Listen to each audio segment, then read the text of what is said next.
This is episode 174 of the Gold Squadron podcast. I'm your host, Dion Morales, and today I'm joined by Marcel. It's Lats Manzano. It's Lats. Actually, I have a serious question here for the chat. What? I'm on the thing. She's telling me for screaming. Anyway, she's gonna kick me out for screaming. Serious question to the chat. Mai Tai or red wine tonight? Anyway, you can go on with it. I'll look at the grape chat juice for the sounds answer for good that. to me. I don't have grape juice. Well, grapefruit is better than grape. Whoa, we'll fight about it later. Will, stabilizers active, lean back. Hagewood. Give me that Fat Joe crew member. That's right. And Ryan, squatting up this Friday. Staniszewski. Get hype, be in the cockpits, fly, and do fun things on video games. That will be a great preemptive play session before we get to Crait, which is happening this weekend. Lots of Star Wars happening. Lots of Star Wars. Now let's go ahead and jump into our announcements real quick. Of course, those of you who are watching live already know, but maybe you're listening at home or you're watching later on YouTube, but we stream live every Monday, Wednesday, and Saturday here on Gold Squadron Podcast on Twitch, Mondays 8:30 to 10, the podcast, which is happening right now, League Night, Wednesdays from 6 to 10, and Gold Squadron Flight Club on Saturdays that we're not doing events. This Saturday, we're actually getting started at 10 a.m. We're going to have round one rolling off of the Crait Galactic Championship qualifiers with all the new ships being legal. Should be a fantastic time. Additionally, if you didn't see from the weight screen, we have the Ghosts in Your Dice merch. As we are entering the Halloween season, this is going to be available until November 1st. So go ahead and get yours, the t-shirts. You can get them 25% off if you use Ghost Family. If you're just listening, go to goldsquadronpodcast.com, click the shop button. You will see what we have there. We even have we're calling it a hip bag because apparently the other name that we used earlier is not appropriate in some countries, which is great. But yeah, I had a lot of fun drawing those ghosts. So you can get the shirts in a bunch of different colors. Get yours now. Again, those will go down. They will be up only until November 1st. Now, I wanted to take a moment and also remind you guys that the latest wave of X-Wing came out the Friday that just passed, a few days ago now. And most of you probably have the same thinking that I do, but just in case, maybe you've forgotten, and it's just because, life isn't quite normal yet or whatever. But if you are able to, I 100% highly suggest that if you intend on playing with, the LAT and the Psi and the HMP, don't forget to buy your ships from your local friendly game store or however you get your ships. I think it's just important to just remind people that we want the game content to continue going, and I know that we're not having official events and all that stuff right now, but we don't want FG to go like, well, ships stop selling, so we're not gonna build stuff. I know that's probably wouldn't happen right away, but just a reminder, oh yeah, I can go buy those ships and get those physical models now. By the way, I need somebody to send me a scan of the sensor buoys remote card so we can get that on Tabletop Simulator in the next 2 days.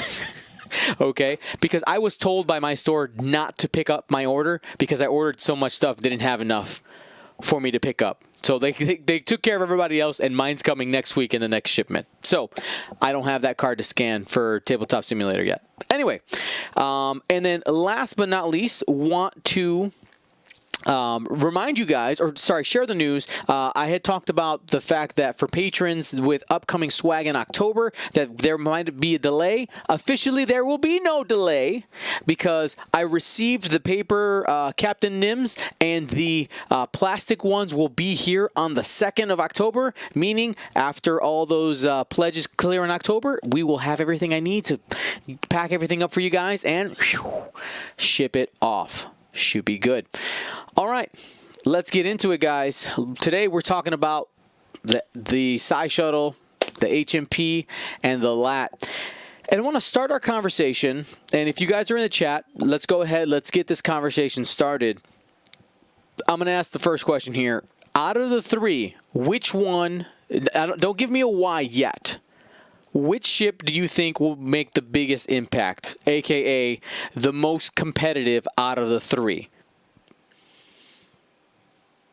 I'm going to give them a minute to think that over. Which one? Just to clarify, we talking immediately for Crait this weekend or overall in the next couple months? Let's say this weekend. This weekend, the first big event that's happening, 288 players will be playing. Which one do we think will make the biggest impact this weekend? And then we'll ask about the future. Brian, since you asked the qualifier question, I'm going to have you go first. I'll tell you, it's not going to be the HMP. I'm just struggling to think, because I got to think what the masses are going to bring. What is everyone going to bring more likely? The LAT and the Psi Shuttle. And are they going to make more janky lists, or have they already found what feels to be correct, I guess? I'm going to go with the Psi Shuttle. All right. Marcel? Which one do you think will make the biggest impact this weekend? I already gave my prediction. I think it's going to be the LATs. I think more people are going to fly. I think it's going to be a combination between the XI and the LATs, but I think the LATs will probably make it further. And what do you think? And also long term as well. Oh, you gave up that answer. Come on, I was gonna segue into that one. Man, God, I'm ahead of you. Will. This is hard because I do think that the Psi Shuttle has list already figured out, but we're still waiting to see like the standout LAT list. So I do think it's going to be the LAT. I think someone has been brewing this list for a while, whatever it would be. And is going to be able to debut it in Crait and get into the cut with it. All right. And then I'll ask you the next question, and we'll stick with you. In the long term, which one you think will be the champion out of these three? Long term, I think it's still going to be the LAT. My thought process on it is that the Republic faction now has a lot of tools, like crew members and gunners, and that's going to mix very well with the two new ships coming out for them. To my knowledge, the Psi Shuttle doesn't have anything new coming for the First Order, so I think the LAT's here to stay. All right, Marcel, you already gave up the cookies earlier, so LAT, why? Same reasons that Will said. I think it has more tools, and we've already seen Sinker when priced appropriately. The Y-Wing and the Scum, I forget the name of it. Drea Swarm. We've seen that rerolls, Hull Runner back in Hull Runners, they can work. So I think that'll work.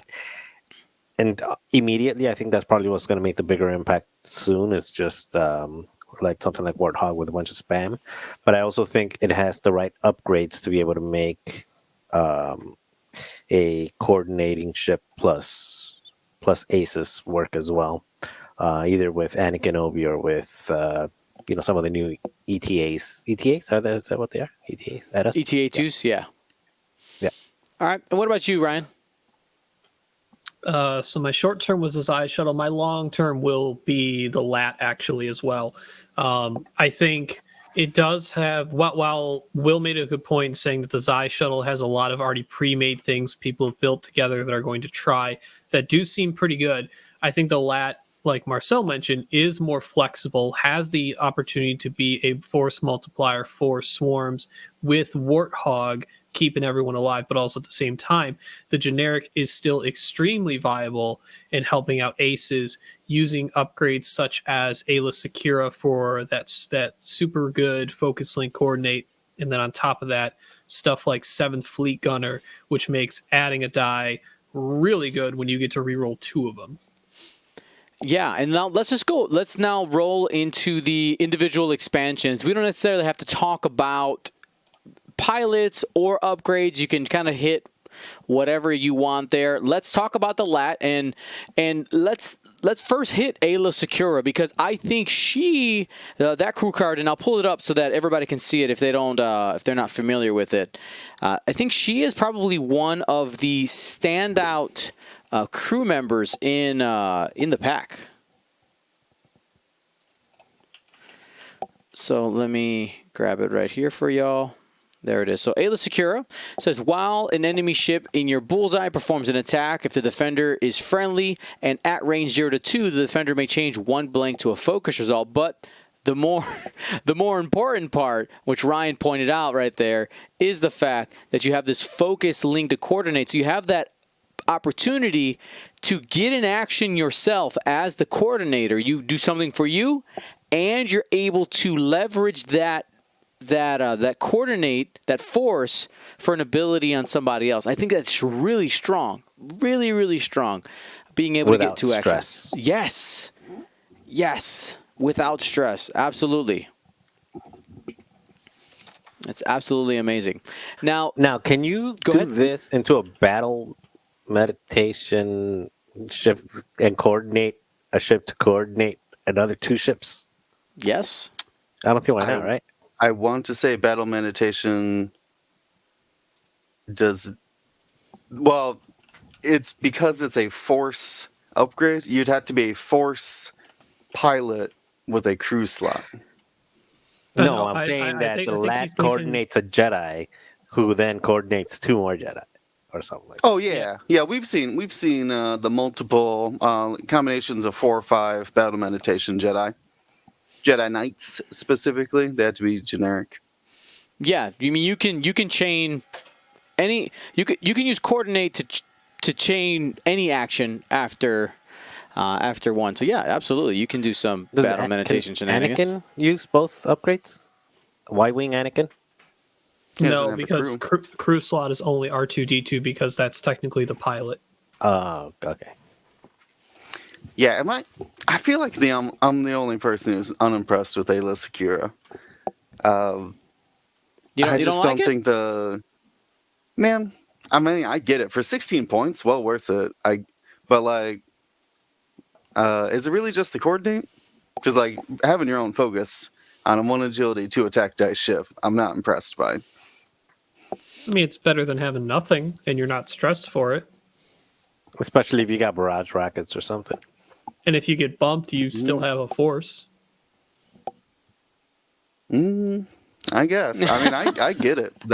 I get its value. But for 16 points, I feel like you could get, 4 clones for that price? What do you mean 4 clones? 2 gunners and 2 crew?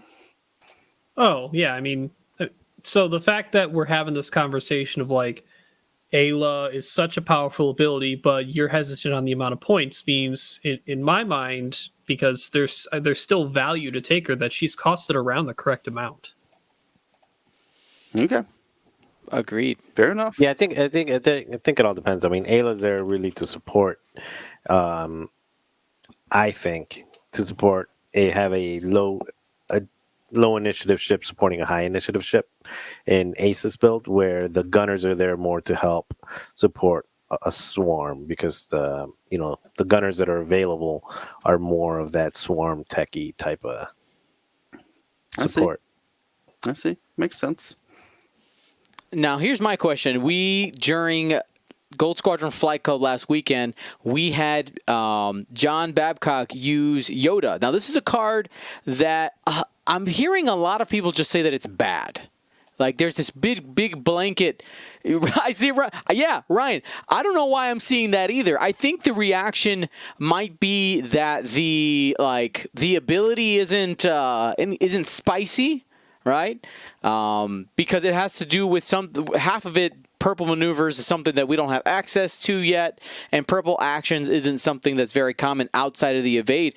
But I think it still has some. I think it still has some use. Ryan, you want to maybe comment on Yoda a little bit?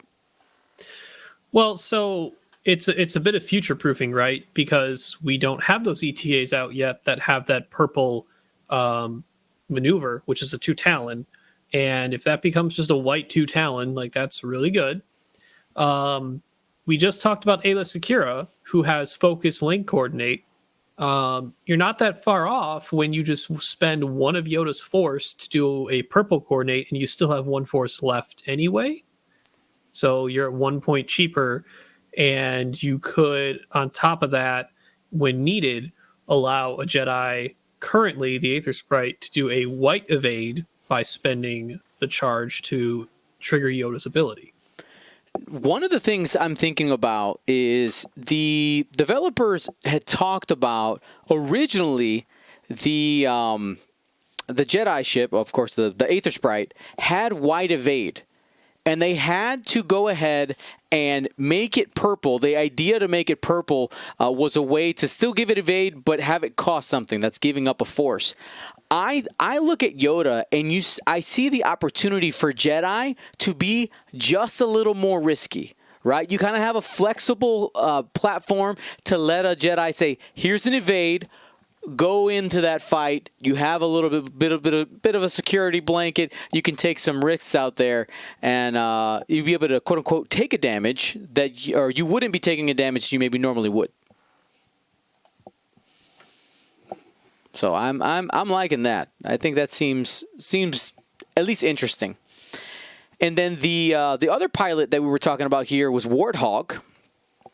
Right? Warthog seems like probably the lat of choice. Is this the best lat? Do we think it's the best one? I mean, for swarms. For swarms, yeah, I think you either go this for swarms or either Hound or the generic for supporting aces. Yeah, it seems Warthog is your designated. If you have majority generics in your list, go Warthog. If you're supporting aces or named characters, go a generic with good support upgrades. Or if you really want to make gas clouds less consequence for yourself, you can take Hound. I like it. Anything else about the lat pack that you guys want to throw out there as something to keep an eye on? I think Wolfpack is probably the most. I've been playing. I think I've already got like 5 or 6 games under my belt with that same list I flew last Wednesday. Mm-hmm. And just the Wolfpack in combination with a lot of synchronized consoles is just been, it's been crazy because I've been flying, Warthog with either Diamond Boron or Concussions and then 4 more Ordnance. And I've been using maybe 80% of my charges. Like every shot I always get off, in the first volley I always get off 5 missiles, and then the second volley I'll get off another 3 or 4 missiles if I don't die. It's just crazy with the combination of passing off the token, and then if you get a bad roll, you just use Warthog's ability to reroll that way and still pass off the token to get the other missiles off. I think this is undercosted by about 4 points. I think this should be 8 points, and I would still take it. I would drop some of my other upgrades to still take it.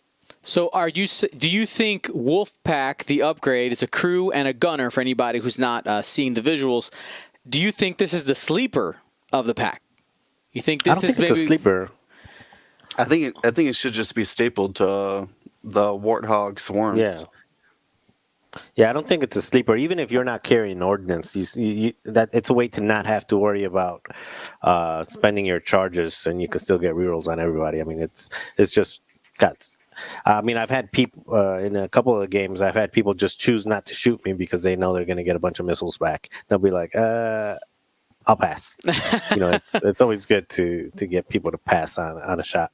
Yeah, I've already talked with people who've tried Warthog lists, and They pretty much, I've been stapling Wolfpack to Warthog. But on top of that, there's plenty of situations where technically the ship is dead, but it's not dead yet. So, like, why not take a strain and take a lock? There's absolutely no reason not to. You're dead anyway. Yep, that could definitely be useful in simultaneous fire situations. You're like, well, like you said, I got a lock. With Warthog, the entire engagement round is simultaneous fire. Well, yeah, but in addition, right? Because does Warthog work on every friendly ship that might die? Is it every single one, or is it It's just every one? friendly ship that gets shot at. If the attacker is in your firing arc. Yeah. And Or no, you're saying Warthog. So sorry, my bad. Warthog's ability is you or friendly non-limited ships at range 0 to 2. Oh, okay, so there isn't a limit to the ability, essentially, as long as you meet those conditions. Okay, well, yeah, that sounds. I'm gonna. What I said was true, but irrelevant, I guess, when you're doing that. That's awesome. That's so good. It's not unlimited. You can only fit so many torrents with Warthog. His ability has a max of 5 uses. Well, Right. 6 if he. And I didn't thought die. I'd be big on torrents. I'm looking at Arc 170s more now, especially with 7th Fleet. The lat. There's a lot of crew upgrades. 4 dice arcs with a lock when you want it from a strain from Wolfpack, and then 2 times you get lat rerolls. Ryan's That's like, a lot you can do. Ryan's ready. I fought against that in the flight club league night, and those hurt. Yeah. Awesome. Anything else for the lat gunship before we move on to the HMP? All right. 5s is also good too. Just gonna say that. 5s ain't bad. 5s ain't bad. All right. Final commentary there on the HMP. Now, I want to talk about the side slip. So that would be the repulsor stable. What is it? Repulsor lift stabilizers. I keep wanting to call them something else. Do we think that this motion, this new maneuver execution will give people trouble? Do we think it's going to make a big impact into how people will play? Is it going to be more reactionary? Are HMP players just going to be crashing into a bunch of stuff? Let's speculate with me just a little bit on how do we think people will react, both people playing it and playing against it. What do you guys think?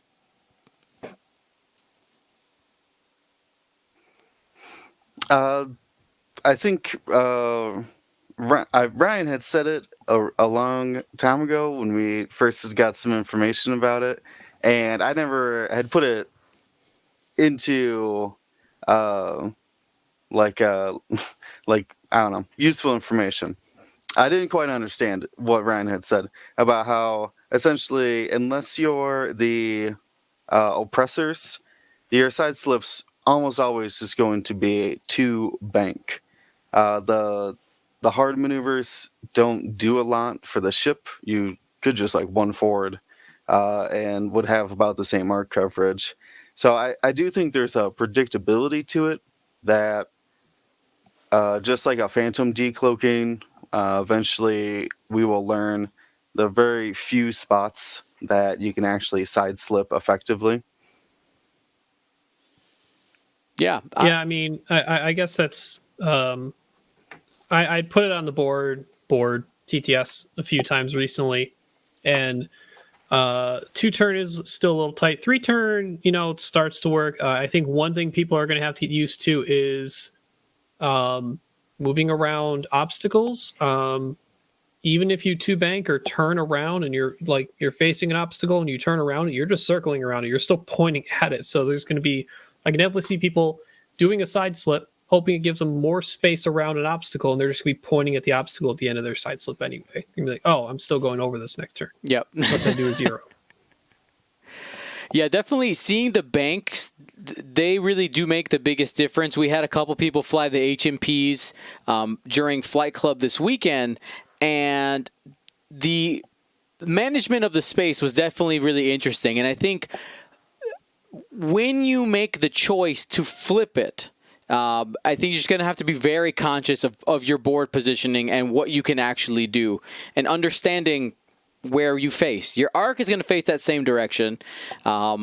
I will say one thing that is ridiculous, while the 3 bank is red, and I'm glad that it is red, the difference in location on a 3 bank that's an actual 3 bank and the side slip is ridiculous. It is a really, really big difference visually on the board.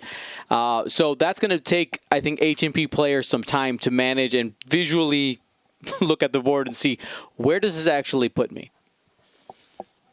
For sure. And you made a really good point. There were plenty of times where I was kind of practicing moving these around and set up turns, and you really do need to think about, like, you don't just move it and as soon as it's ready to flip to be active, just do it. You actually have to think if your side slip next turn is going to be beneficial, or if that just locked you into doing a straight maneuver if you didn't want a side slip, because you cannot do a banker turn unless it is a side slip once it's active. Yep, and if you don't know how to side slip, made a quick tips video on it, but the short version is just take your template and lean back. It's that simple.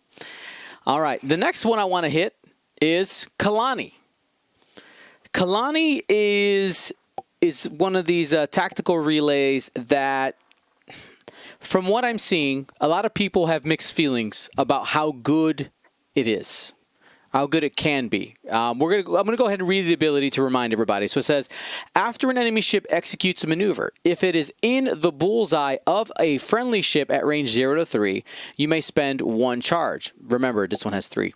If you do, that friendly ship acquires a lock on that enemy ship, then gains 1 stress token. So it has 3 charges that all 3 come back every turn, so you can get these locks 3 a turn. Do we think that, what is it? It's sitting at, how many points is it? Just 5. 5. The value of being able to potentially, if you got the bullseyes on, get 3 target locks a turn, especially if you're flying HMPs. You got that networked aim. By the way, I will say that I wasn't completely convinced, a little bit of a tangent here, I wasn't completely convinced that networked aim was good, but when it comes to focus fire, it's pretty solid. I'm liking what I'm seeing, especially if you can set up the target locks and have a couple of turns on the target. It can really burn something down. Kalani, are we convinced that it is competitive? I do want to, before we get deep into it, I want to put out a caveat. Chillin' Guy 85 reminded me here. They did clarify the exact wording of it does refer to a enemy ship and a friendly ship would equal 1 charge, period. So if a large base ship landed in front of 3 of your Nantex, you cannot spend all 3 charges. You're allowed to spend 1 charge per enemy ship's maneuver. Which I think decreases its value, because I was certainly reading it that way previously of, oh yeah, something lands just right in front of my ships, we all get target locks. Now I see that it's going to actually be a challenge to get all 3 in 1 turn. Yeah. I mean, and that's probably why it got set at that 5 points. I mean, if you could do what you were saying, Will, being able to dump it all on 1 target, that is points up on that that'd one. Be nice. Well, go ahead. Would points be up on that? Because, so I guess if you have 3 separate ships that ended up getting a bullseye on something that landed there, I'd be okay if they reversed that ruling and said those 3 individual ships. But if one ship has a bullseye only that ship obviously should acquire that lock. My issue with Kalani right now is he directly competes with the same 5 points of the Dark One probe droids, which effectively get locks better in a game. Yep. Not as many locks, but they get the locks when you need them, which is before the first engagement. Yep. Yeah, I do think eventually Dark 1 will be more expensive than Kalani, and you'll have to make that choice on how they fit with the slots in your build. But just one of the things, it does synergize really nicely with the HMP gunships, because spreading those target locks out on different ships gives you flexibility as you're shooting, because one lock equals one reroll for everything that has networked aim if you're flying only HMPs. So something to think about it there. Marcel, any thoughts on this one? I know you've been kind of quiet on this one. I'm having fun with the list of the week stuff. Yeah, I flew against this last week, and it triggered a couple times, but I think you guys were talking about it, that it doesn't trigger on the same ship with all the ships. Like you're kind of forced to split your fire a little bit to get those mods. I don't know. It was nice.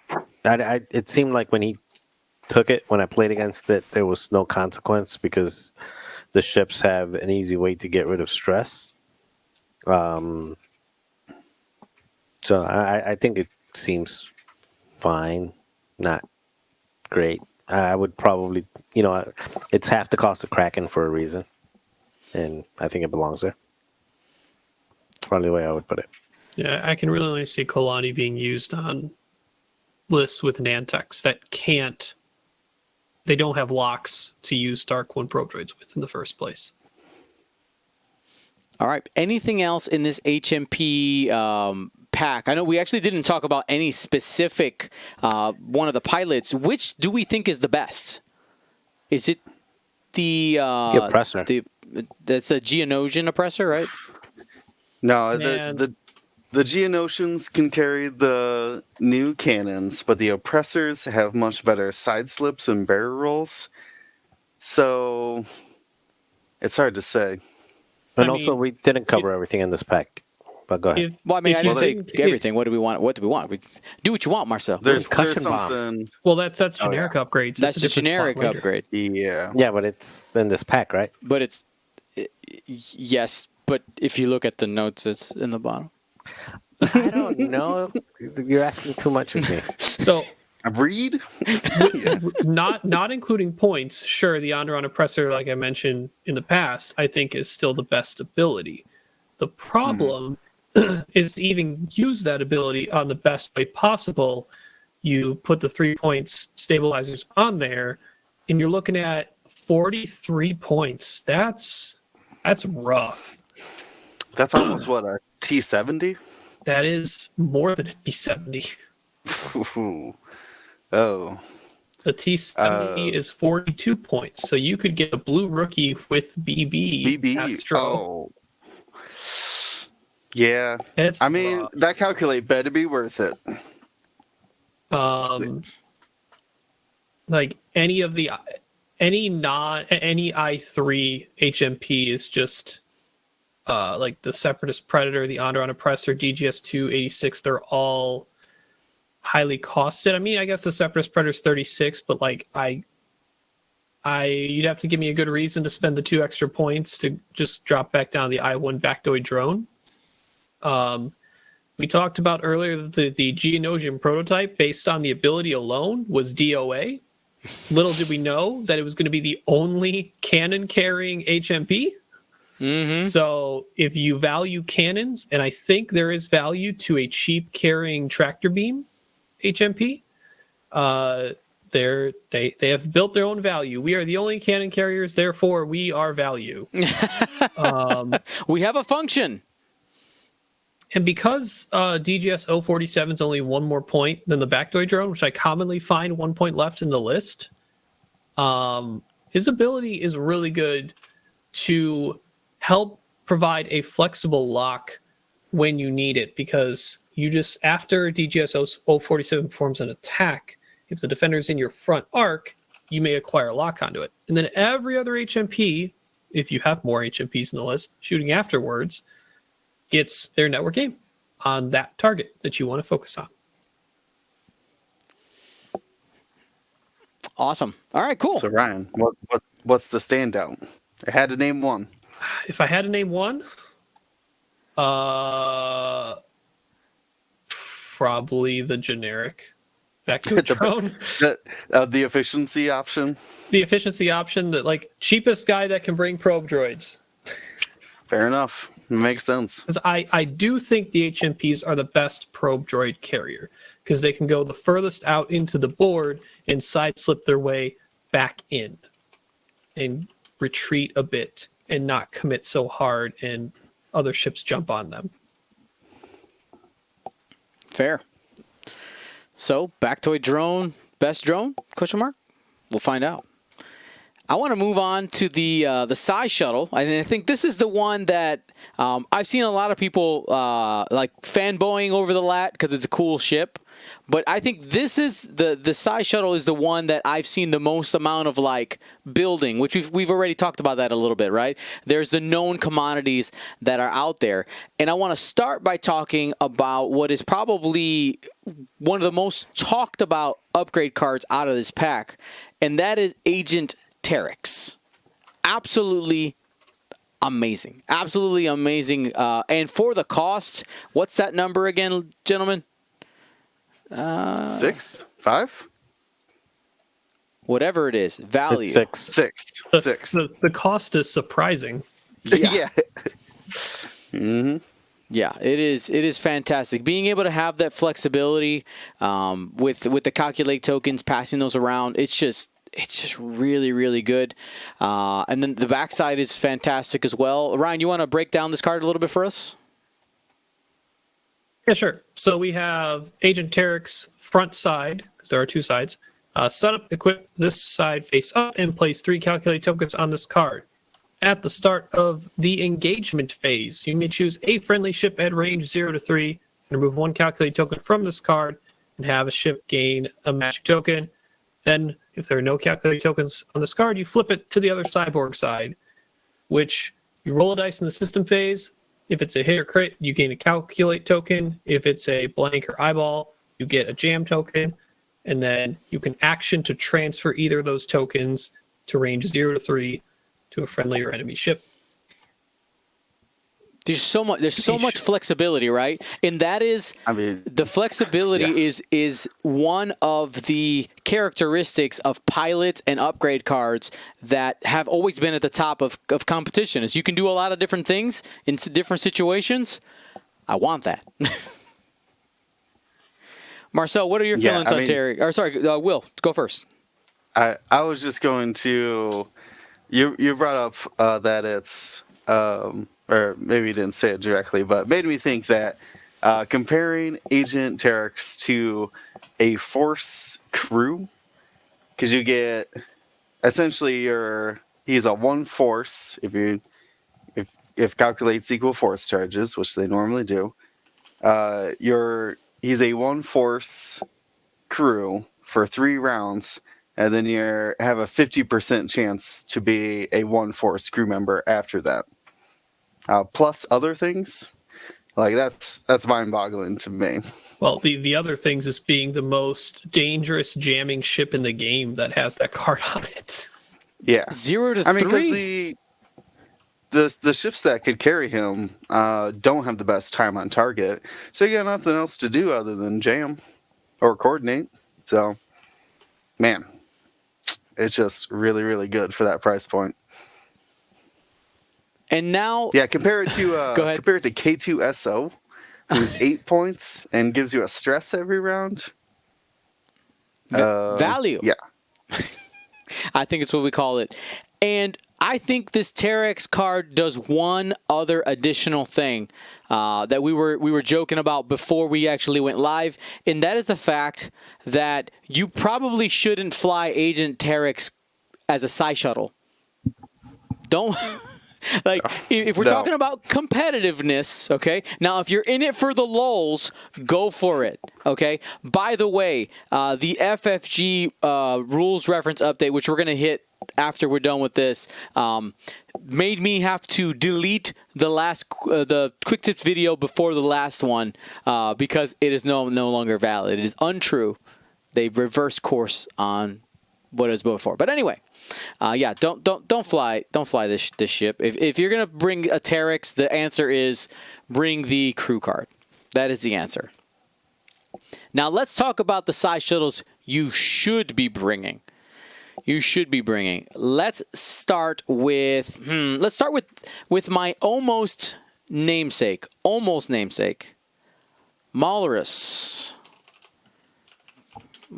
Let's go ahead and pull that up here. Whoa, where's my brain? Here it is. So this is the Initiative 5 one, and it says, while a friendly ship at range 0 to 2 performs a primary attack, if it has one or more blank results, that ship must gain 1 strain to reroll 1 blank result if able. We're seeing people bring it with swarms, of course, bring ships, a bunch of them, and just being able to have those passive rerolls. It's really good. Now, here's my question. If you could only bring 1 size shuttle, are you bringing Malarus or are you bringing Gideon? I know we haven't quite gotten to Gideon, but what do you think the pros and cons are there? Well, the con for Gideon is that it has a 2 dice limitation, whereas Malarus doesn't ask how many dice you're rolling. Yep. That and Gideon, a lot of people seem to forget the clause where Gideon says you need to be shooting at a damaged ship. Granted, Malarus is a must, but it's seemingly everyone is building lists with Malarus and Hask anyway with 1 initiative ships in the first place, mitigating the strain as much as possible. Absolutely. And the Initiative 5 on here, I think it's just a nice little bonus. You get to shoot first, and that usually means that this ship is going to have an opportunity to coordinate also lower initiative things with the red action, especially if you're not the Terex carrier, because I mean, most likely if you have a size shuttle and you got the points, you're slapping Terex on this anyway. But if you don't have it, you still have the opportunity to coordinate. And yes, it's red, but you're doing slow maneuvers anyway, most likely. So you should be able to clear that pretty often and get going what you need to get going. I actually like both. I understand. We're gonna get there. You're breaking all the rules today, Marcel. No, I'm not saying that. You asked like one of the other. You gotta choose. I actually like both. Like, choose. Not choose. Both together on the same list. Like flying together. I actually think. Well, yeah. I was gonna get there. But let's open the door.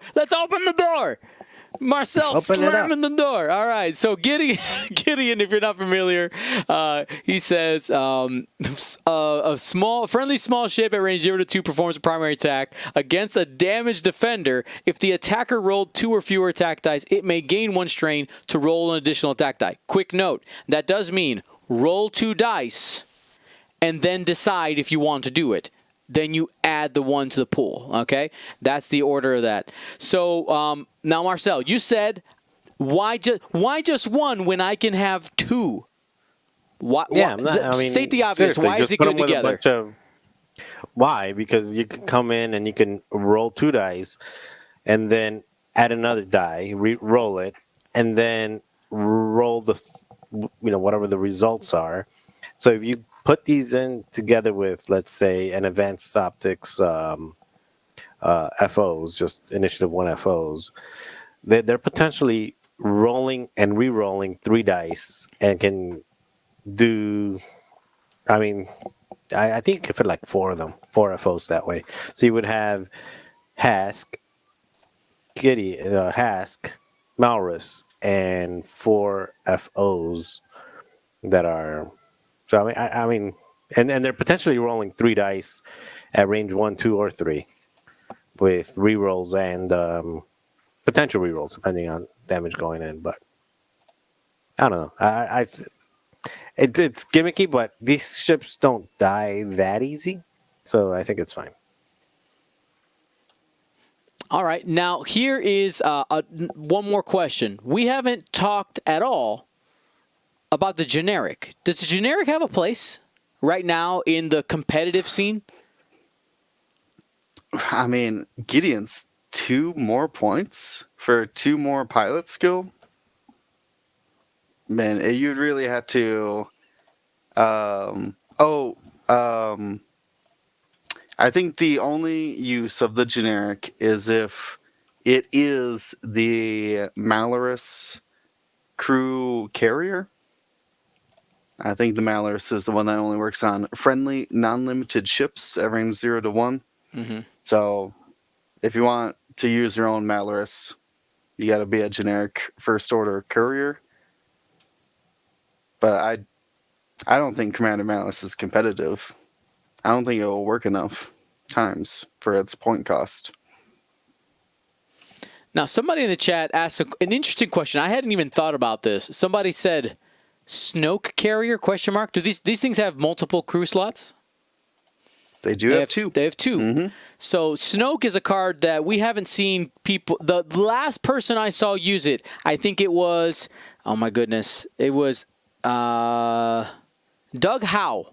I'm pretty sure it was the last person I saw flying it, where he was flying Tavson and Kylo together. So if you're not familiar with Snoke, we'll go ahead and slap it up here on the screen for y'all. It essentially lets you look at an opponent's dial. Maybe the generic is your Snoke carrier if you're willing to pay the points for it. Maybe. I don't know. Your lack of excitement tells me you really think not, but but hey, I'm just throwing it out there. I liked Canali's 1352's suggestion there. Maybe prove us wrong, Canali. Let us know if it works out for you. I was doing the math, and that's 51 points. Man, that's 1 point shy of putting it with 6 foes. Then now we could get talking, because being able to know somebody's dial and then go block them with one of my 6 foes, but only 5 foes. I love Dr. Nice. I actually really like Dr. Ham's comment here in the chat. Says Snoke costs you. The biggest thing that Snoke costs you is the ability to take Terex. Period. That's a big statement. It's a big statement. I mean, Snoke's only 1 force rating, right? That's true. So just some thoughts there. I'm curious to see if the generic can make a splash at some point. We'll find out. So let's jump into generic upgrades now. And the one in this pack that jumps out first to me out of the Psi Shuttle is the automated targeting priority. It's at 1 point. We said our hot take immediately when we saw it is if it's more than 1 point, we don't think people will fly it.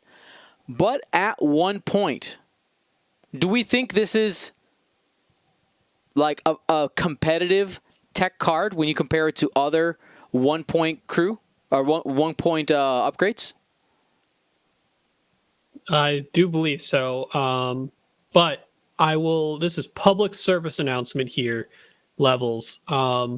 Be careful if you just start, say you got like 4, 5, maybe even 3 points left in your list, and you got generics around there, and you just start plugging a whole bunch of these in. Keep in mind, if they're all the same initiative, and say the first ship shooting with automated target priority shoots the closest thing, and it's the closest for everyone, and it kills that ship, they all still have to keep shooting it because it's not dead yet, and you're all still shooting at the same initiative. This is true. Be careful how many of these you put into a list, because you will bigs yourself. Yep, there it is. So a very interesting card. Don't take too much. Too much ATP. It is a true thing. Well, too much ATP at the same initiative. True this. Now let's hit the card that Marcel really wants to talk about. He wants to talk about some concussion bombs. Let's talk about some concussion bombs. Why are you excited about concussion bombs, Marcel? Combination of points and good greatness. Good greatness. Put it on a card. Put it on a T-shirt. It's hugely good greatness. I would even go that far. if you have with a coordinating ship, the fact that you can kind of tease with it and just drop one and then reload it and I have to drop it again, or just go on a complete like bombing run. It's pretty insane, especially if you're looking at ships like the proximity mine bunch of bomber thing that McDowell did. I mean, just even thinking about it, like having a round where you drop it, and next thing you know, it's 6 times, 3 rounds in a row, just bombs going everywhere with. Oh God! I mean, just thinking about it, it's insane and it's fun. The thing that I haven't thought about, like where it fits, would be on a ship like Finch Dallow or one of those like a ship that can put it.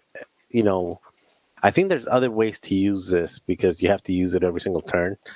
That gets more leverage out of it. Either that or also like Count Zubio or that drop it in front or behind. But it's just the amount of control that you get on it, because once you start dropping it, it serves the same way as that 14.1 where it says like you got this big old bubble of like do not enter. What's that 14.1? You guys know what it is. Electro proton. Yeah. It works almost the same, because once you start dropping it, you can just imagine, like picture yourself like everything just spreading out and just going like, oh, I'm not going to be anywhere around because I know it's just like a bombing run. So just thematically, the way that it works, the way that it can cripple ships by having them have to do strain on top of the damage, so they get a damage plus strain, unless they want to do crits, which who would? Yeah, I don't know. I just think it's a really. I think the Frank and whoever did this one outdid themselves. I come from a military background, so I always think like the bombing runs. We used to have the Harriers do the bombing runs. That's kind of like what I remember, like the bombing runs, like bombs over Baghdad. Anyway. All right. So, yeah, just like it's very thematic. I kind of like it. Marcel, you want to hear something scary? No. You can fit 7 hyenas with concussion bombs, and 4 of them get fuses. Yep, I was about to. That was already in my head. So delayed fuses with these is pretty good, I think, because you start the drop kind of probably at that range 3 engagement. You're just setting up the area where they can't go. Like you drop a few of them, put fuses on them. And then the next turn, as you get closer, that's where it's even more dangerous, because now you have the ones behind that if they try and go fast, they're probably hitting those. If they try and turn away, they're in a really weird spot, or they just go into the bombs. But that's 21 bomb charges if you do the 7 hyenas. The 7 hyenas have reload action too, so They do? Yes, they do. They have it's red, but you got hard twos. You're fine. You stay in the bomb lanes. I love it. Oh my goodness. I know the second list now. I'm going to be flying for League Night this Wednesday. Here's the first one. Here's the first one. Okay. Absolutely hilarious. In the chat, Fan Kiyoshi dropped the list saying the first thing I thought of when I saw it was Wolf Waro. So Wolf Waro needs to be damaged in order to have his ability. So you bring a Y-Wing. In this one, they gave us Dutch. And, you basically self-bomb Wolf Waro. Here's your card. All right, let's start the game now. Essentially fireballing yourself off at the beginning. And you have reload, so you can turn off the bombs from there. Super cheeky. Is it good? I don't know. But I'm going to play it on Wednesday. That's my plan. I mean, 4 dice, full arc, Wolf Waro right off the bat. Look out. That is awesome. Oh, my goodness. So many bombs. But, yeah, I think concussion bombs are the best. I think they're the best bomb probably that we have for the cost. I know that they don't have the same utility as something like a seismic charge, but I think the ships that can leverage the flexibility of being able to reload, and this bomb just gets better as as ships that have reload get released and things that have bomb up slots. I think it can be great. Though you got to be careful. You got to be careful not to bomb yourself, because we've seen that already as well, and that can be bad news. Yeah, I do still think there's value in the seismic charge. Do at some point in the future, do the concussion bombs become 4 points instead of 3? Maybe. That was about to be what I was going to ask. We keep saying, like, for its cost, concussion bombs, for its cost. At what cost is it back on par with a regular proton bomb? Now, this says 3 charges, but you got to drop them all 3 at once. So I say that's about the same as having 2 charges, right? Are these no longer cheap at 5 points? That's why I know that's why I a thought- redundant statement, but I think you guys are getting what I'm trying to say. Yeah, How much is bomblet generator? Also 5 points. I would say 4. So I think bomblet should also be 4, but I think 4. Yeah, I think we'll see, but everyone's already feeling the 3 points. Is like, man, and now I rarely take seismics now. Like, I still think seismic is probably gonna be taken on something like Boba more than concussion bombs. Yeah, because it's more area control for him, more likely to do damage to something that is maybe an I6 or higher, or not higher, but like something that's moving after him. It's more of a this is threat. more of a jouster, like a joust. Mm-hmm. Yeah. well, you have your brute force versus a scalpel, right? Seismics are a little bit more. You're trying to be more accurate. Same thing with proton bombs, but definitely interesting discussion. If you haven't tried out the concussion bomb, recommended. If you thought that bombs are bad for a while, here's an opportunity to have some fun with some. Now the next one I want to hit, next generic, is the synced laser cannons, double cannon. 3 dice at range 2 to 3 for things that can take 2 cannons. And it says, attack. If you're calculating, the defender does not apply the range bonus. Note, if you spend the calculate while attacking, you're not calculating anymore. So the defender gets the range bonus. Is this something potentially that could bring up the IG-88s? Do we think like, hey, IG-88 cannon, is this something that can maybe make them a little bit competitive? Because now they have a cannon at range 2 to 3. Before, you would slap on auto blasters, but that's not. You don't get the range 3 band for that. Yeah, the thing that I don't like about this, I like it. I think if I'm flying 2 with, +1, like 2, and then Zubia or some other IGD carrier, I like it. What I don't like is that if you're using IGB specifically, you lose your range 1 shot. So I would much rather have something like a tractor plus, or an auto blaster, an ion, or something like that, to where you're covering your range 1 plus your 2 and 3. It would be really sad to have IGB and then be at range 1, and like you miss your shot, and then you can't have a follow up shot because it's taking both slots.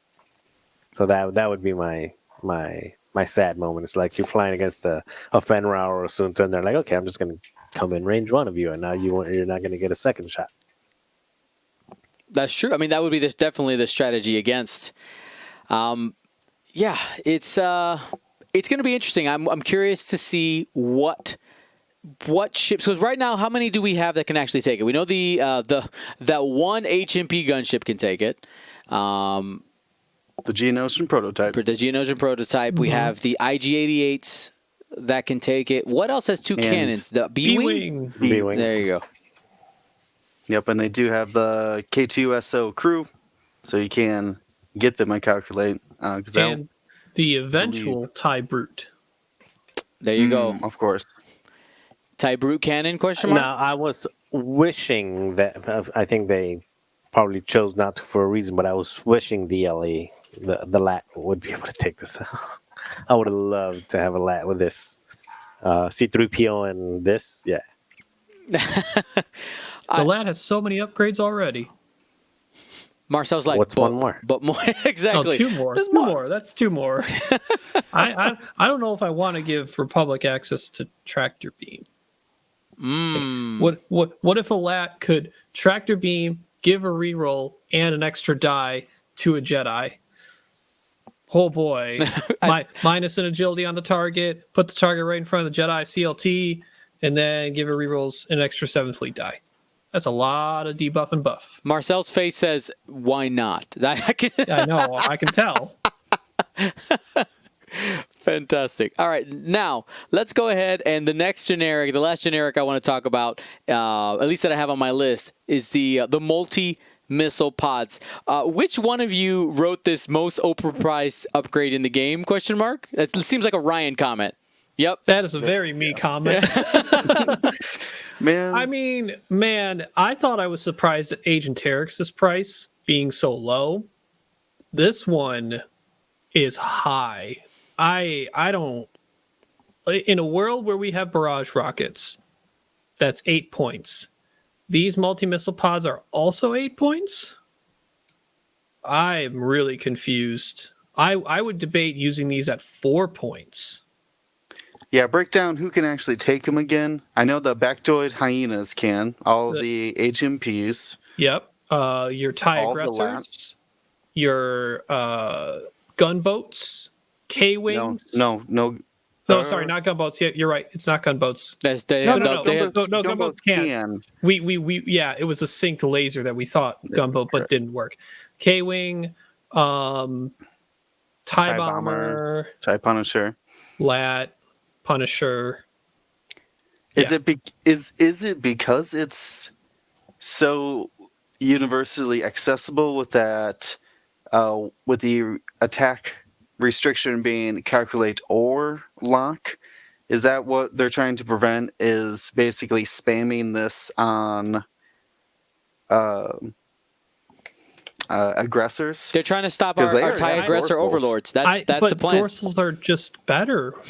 They're the same, honestly. Like, Well, sure, you don't get a 4 dice attack, but Yeah, Sure. like you only get the 4 dice with the bullseye in this thing. And then on top of that, if you're not something with calculate, you have to get the lock. And with generally all those ships, you're flying lower initiative pilots. right, so it's hard to get good both luck lock getting and the lock. bullseye. Like Easy I peasy. was so confused to why this is 8 points. I don't know what world this is ever taken at this current cost. There might have been a very specific squad that caused problems, or they might be overvaluing or highly valuing the 180-degree arc, because that is one thing you do have. You have 180 degrees. You could give that to some ships that don't maybe have access to that, but really, we said K-wings, which can fire, not quite 180, but if you slap barrage rockets, you got 3 out of your 4 sides taken care of. I mean, really, who are you adding an arc to? You're adding an arc to the TIE bomber and Punisher. That's the it. Punisher does have that nice boost lock to get in there, but they're going to struggle to maintain bullseyes, though. Mm-hmm. I mean, Okay, I'm just gonna say wait till list of the week, Ryan. Okay, just wait till the list of the week. He's waiting for his moment. Okay. I got you. And real quick for William, I guess Kayla hasn't been watching the podcast because she's like, "Where'd William's hair go?" Yeah. She said you look good. So Oh. good. Well, it's becoming wintertime now, so don't get used to it. The Wookiee returns. The return of the Wookiee. I'm already getting cold. All right. Are there any other upgrades or pilots from these three expansions that we want to bring up that we think might have an impact or some type of commentary that we want to put on it? I think we covered the heavy hitters, but of course, it being so new, we may have missed something. Chat, let us know. I think the only thing is that I don't think it'll ever be used in any serious fashion, but just the idea of a lat barrel rolling or boosting is cool. So I'd like to see it somewhere, but just the idea of it is funny. It's bad, but it's funny. You're talking about Hawk? Yeah, Hawk. Yeah, I've been trying to put Hawk and Swoop into a list. And it's bad. Oh my god, it's so bad.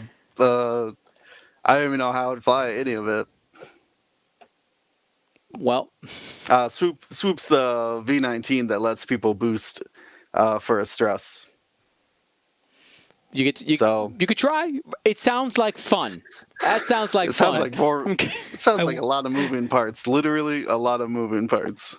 I'd be remiss to not mention Oddball Arc pairs really well with Kit Fisto Crew. Because Oddball can focus if he lands the bullseye after his move already. And then at the start of engagement, he can do the Kit Fisto allows a friendly ship at range 0 to 1 to spend and you spend a force. If you do, it may perform a red evade action, which triggers Oddball's ability to get a lock. So for all you Oddball fans, Oddball. There will always be Oddball fans. Always. Jank Tank is happy to hear that. That's right.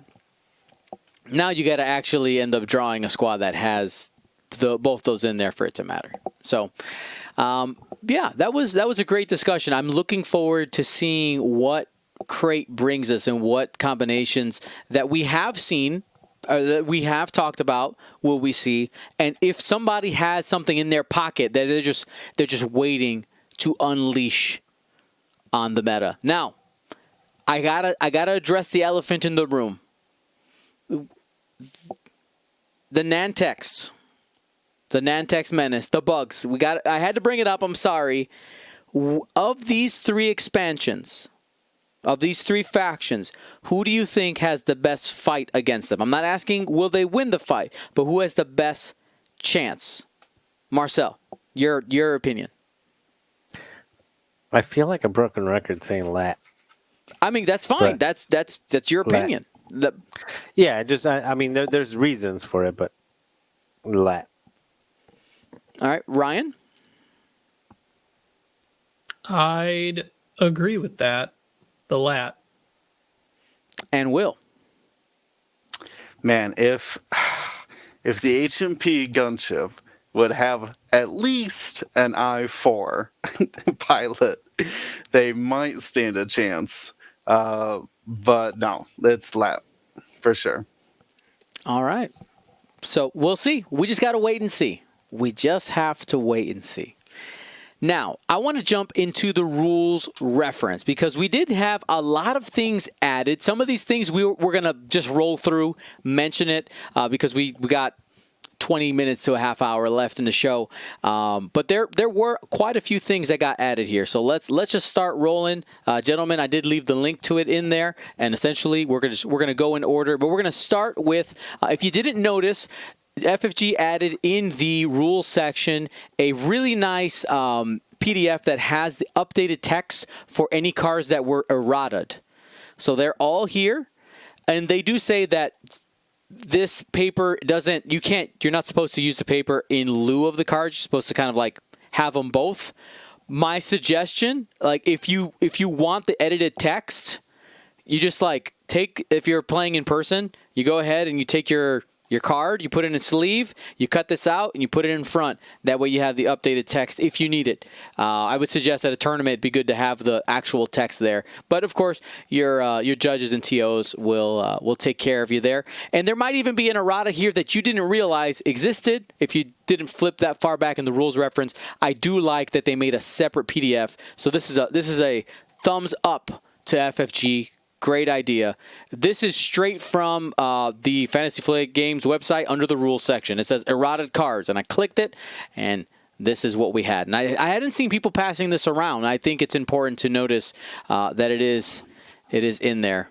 Then there is something for Epic that has been errated already, or Epic OP. All right, here we go. So the first section that we had added is some specifications about what a stress maneuver is. So the stress maneuver is the white 2 forward that we always talk about. It now has a name. Speculation hat, and by the way, gentlemen, have fun with your speculation hats as we go through this, because I think it's really cool that there's some things in here that refer to stuff we don't have yet. This is something very rare that FFG has like preemptively put things in the rule book before we actually have it released. This is rare. But I think that a stress maneuver might actually be referenced in some ability in the future. I think it's interesting. And yeah, so right there, just very specifically naming it out there, and says that if you don't have any force and try to do a purple maneuver, you also execute the stress maneuver instead. So the same penalty with that 2 white forward. Now, Allied. I have not had an opportunity to play Epic. Is this wording from Epic, I'm assuming? No. No. I do not believe so. There is team fights where you're on the same team. Someone correct me if I'm wrong. I don't know. I'm double checking right now. I have not had the opportunity to play Epic. Ready for speculation station? Yeah, so Mega Silver says Allied is mentioned in Epic, but go ahead, play with your speculation hat. Go. So, at first, it definitely looks like an Epic-based thing, because maybe some factions, they just don't have enough variety in Epics, so they're just going to say, hey, you can use this stuff from another faction, but it's considered Allied, so that we can control the interactions between some upgrades that may be too good when in the hands or working with stuff from another faction. But Rise of Skywalker was the last movie that we had that had a lot of ships in the end fight. And that looked like a whole bunch of maybe scum stuff helping out the Resistance. Or you could say that the Empire helped out the First Order, or vice versa. So maybe you will get stuff that deals with the base game and stuff that's thematic on that end. That's cool. See that I was double checking. Mega Silver was right. Allied was defined in the Epic rules, but it does not have the clarifying wording of a ship is not allied with itself, and so that abilities that affect allied ships do not affect the ship that it's on. We currently do not have any abilities that affect allied ships. Soon? Question mark. And right here is the Dion, you're a liar entry in the rules reference.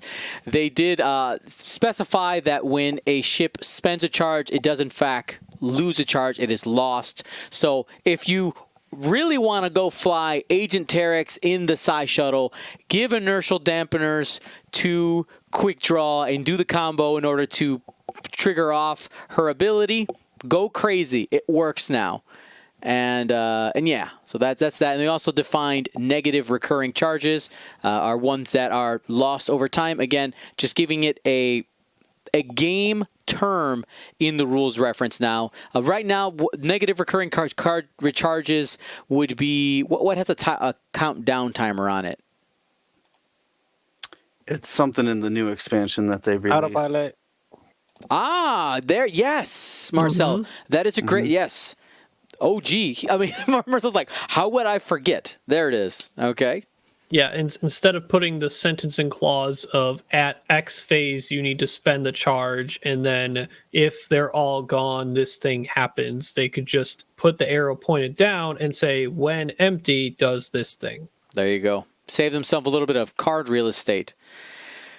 All right. Then we had this huge paragraph, two of them here. We had limited conditions, get a really big entry, and secret conditions. I'm going to start with secret conditions. Secret conditions, this refers to the new fire spray.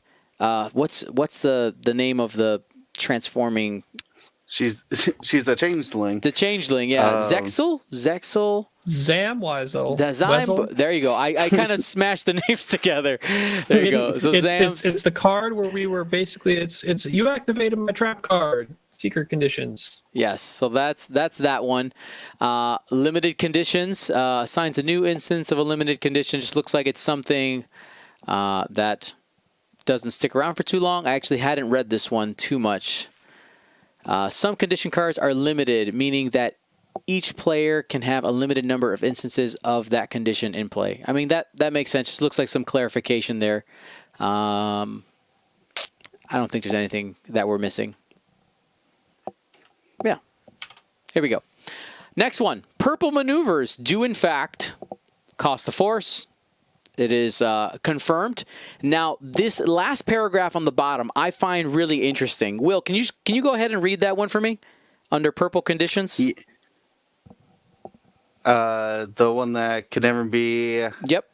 All right.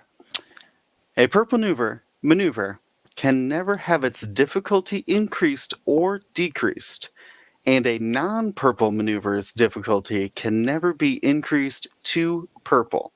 Another maneuver can be treated as purple by an ability, or by a purple maneuver, or a purple maneuver can be treated as another color.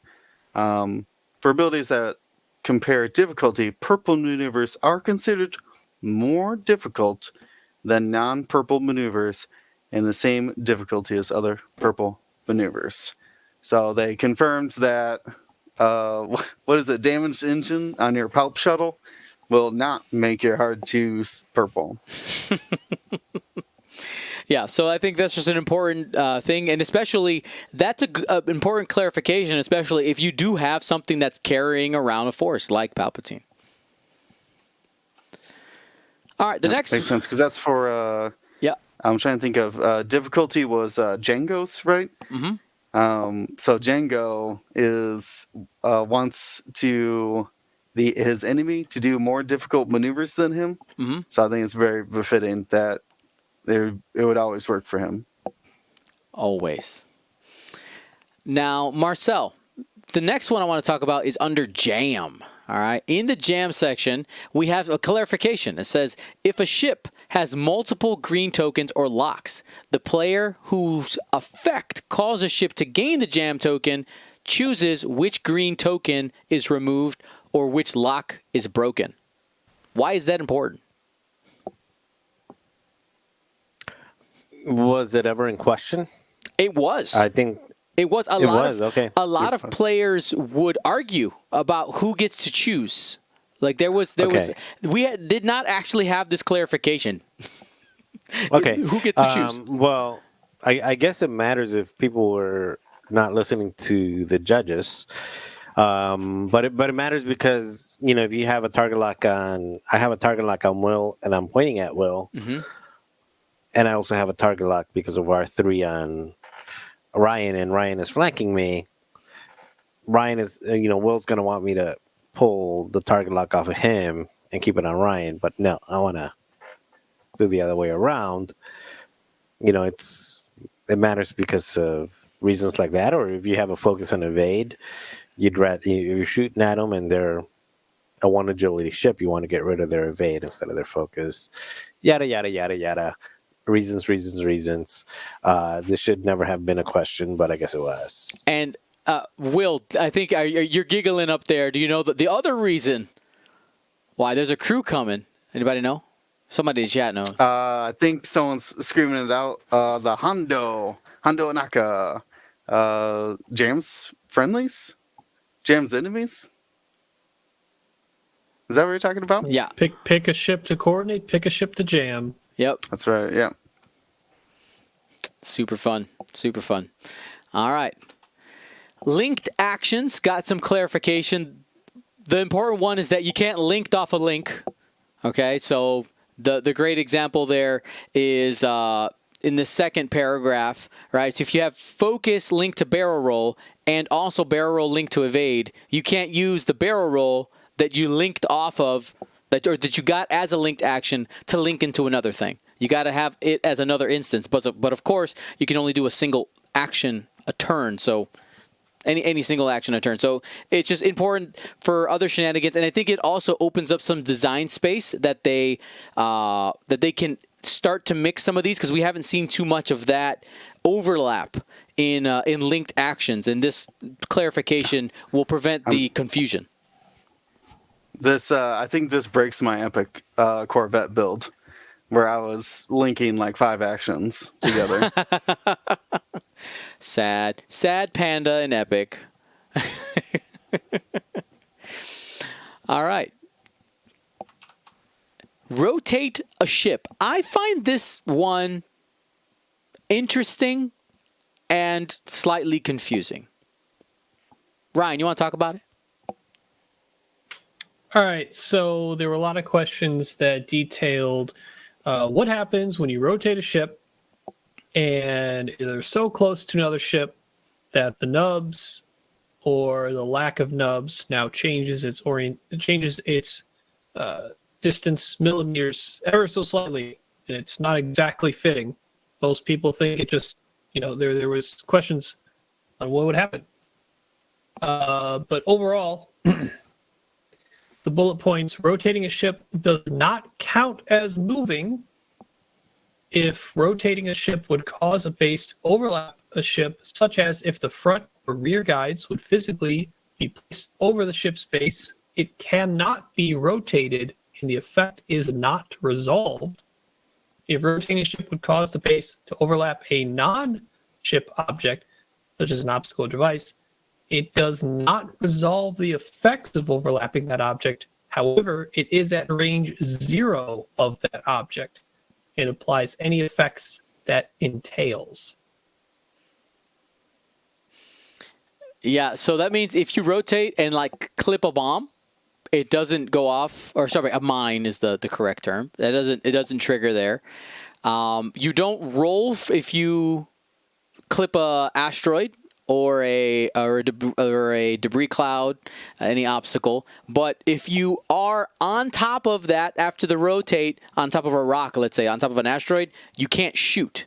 That's like the range 0 effect is still in play there, but you didn't have to roll for the dice. Kind of a weird one, but that actually happened to me, and DU judged it.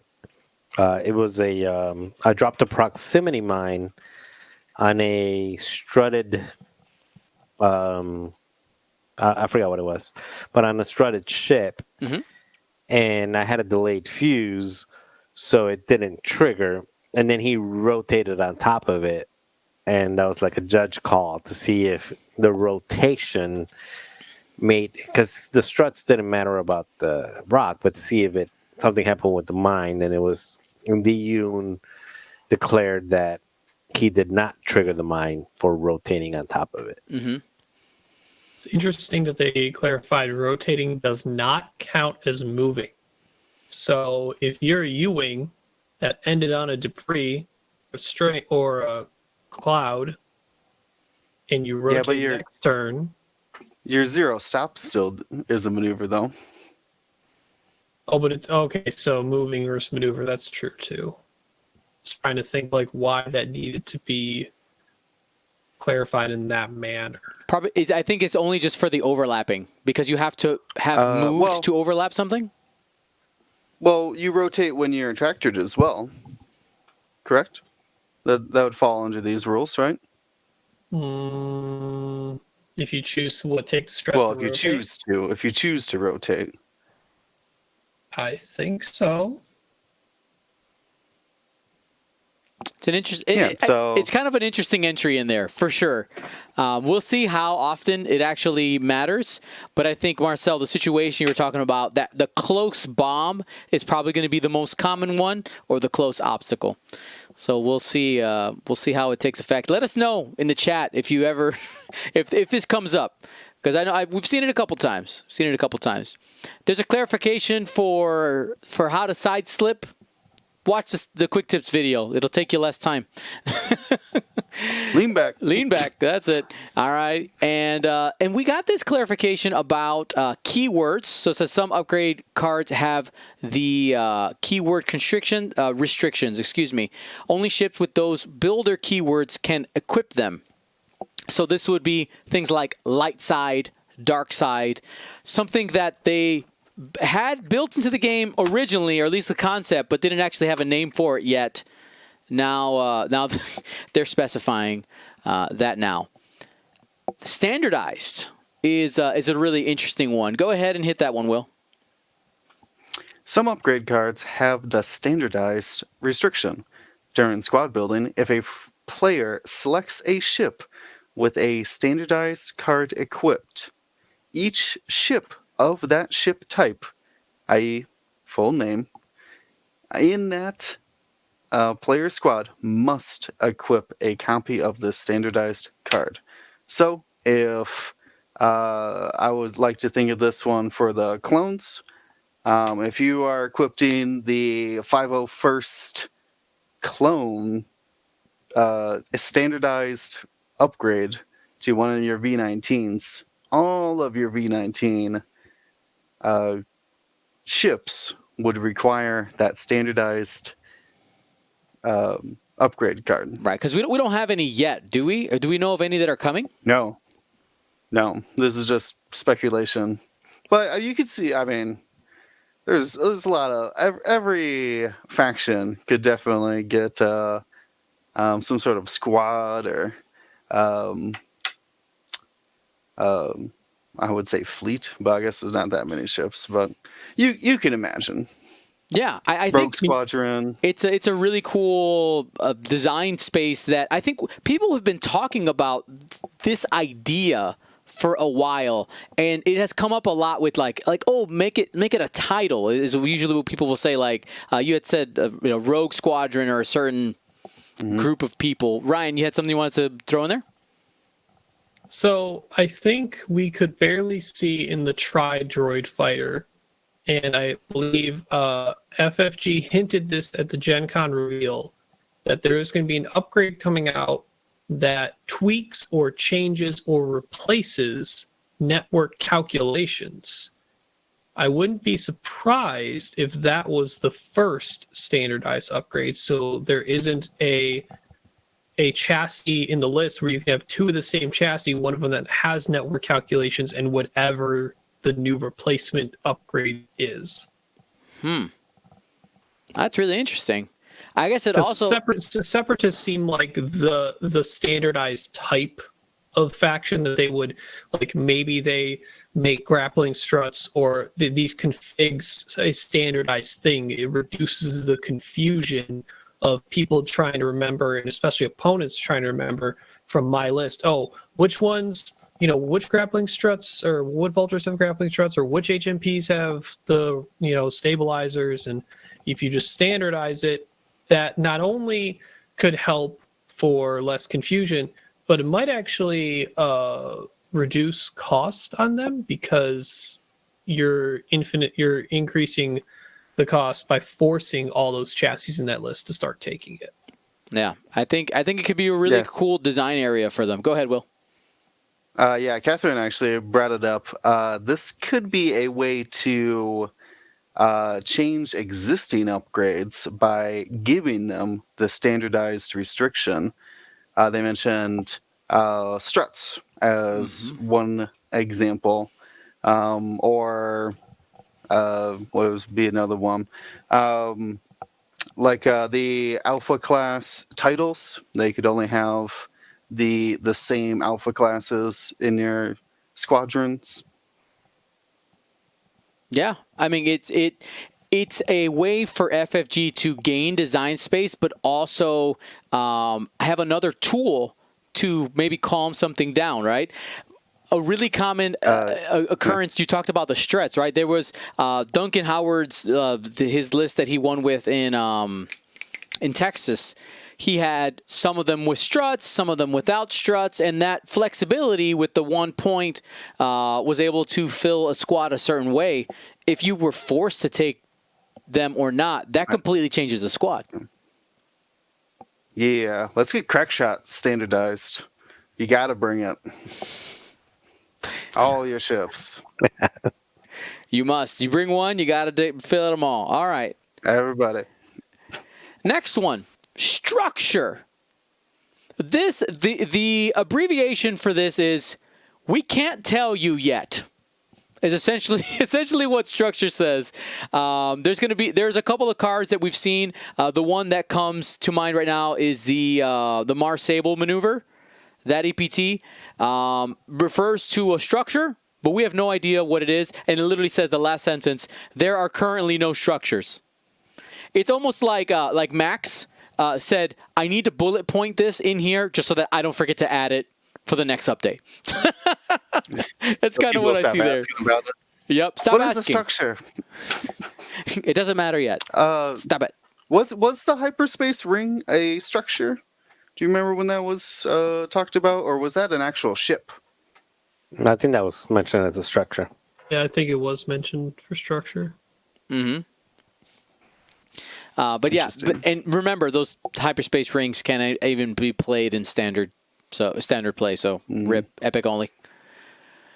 Speaking of that, we had the hyperdrive upgrade added in there. And now we're going to jump into bombs. If you wanted the clarification the rules for concussion bomb, that is in there. But kind of hidden on this page is a controversial topic that I want to hit. Okay? Let us enhance just a bit, my friends, and slide over to cluster mines. And this matters if you're playing in Galaxies, any of the events, because if you see right here, there's not a light blue, but a slightly navy text here, because there is a change where it changes the wording on the words are leaving me right now. The cluster mine effect. It now reads, when each of these devices detonates, each ship at range 0 rolls 2 attack dice. That ship then suffers 1 hit or crit damage for each matching results. This actually completely changes the way it works. Because now you're debating, well, if I fly past it, I'm not at range 0 anymore. Does that mean that it doesn't trigger? Like, there's some self-doubt within if you look at the rest of the paragraphs, stuff above it, there's some kind of weirdness that happens here. I was talking to D about it earlier, and he essentially is going to be ruling it the old way. Because what this reads here is, if they clarify a couple of things, they add some sentences, you may be able to drop cluster mines, and if one of the cluster mine tokens hits 2 ships, you could make it so that it works on both of them. They both have to roll. But as it's worded right now, I think there's just some confusion that can happen here. Thoughts? Well, the biggest thing is that you don't measure until after you complete your maneuver. So that part about after a ship overlaps or moves through. So you would 5 straight. Your template would touch the cluster mine. You would finish your 5 straight as normal. And then that device would detonate. It would look for ships at range 0, and there wouldn't be any. Yep. So I don't get it. It's like, here's a little bit of a buff that hit everybody, but also here's a huge nerf that they won't ever hit anybody now unless you drop them right on top of somebody. So Caspironic says, how is it confusing? It's confusing because you're telling me that if you roll through them, you don't have to roll the dice. That's why it's confusing. I mean, that's what it says. Each ship at range 0. It completely changes the way it works on a board. It literally makes them pointless, or almost. I'd say almost pointless, because anybody with half a brain will see that now the only thing they're good for is directly dropping it on people. That's it. Right? There would be no preemptive setup of doing this. Yeah, and it says, the paragraph above it says that it detonates if a ship overlaps it. You're right. Yeah, detonate doesn't mean that you roll the dice. If you look at the bottom paragraph. But anyway, all that to say that for right now, until we get clarification, D's going to try to talk to the judges group, at least for Galaxies. Mind you, people aren't even playing cluster mines right now, so it shouldn't matter. Though we're going to rule it the old way for now. I know that's a bit of maybe might be odd for some people, but that's the plan. I do think, though, a little bit of speculation here. If they fix the wording on here and making it so that if you overlap it, you roll, as well as adding this additional effect, it might make, maybe with also a point down or two, it might make cluster mines playable. Maybe. I just feel it's gonna be hard to get more than one ship on those tiny little tokens. But if you try even a small base ship, try real hard. You try real hard. So think about if you have a ship with delayed fuses that drop these.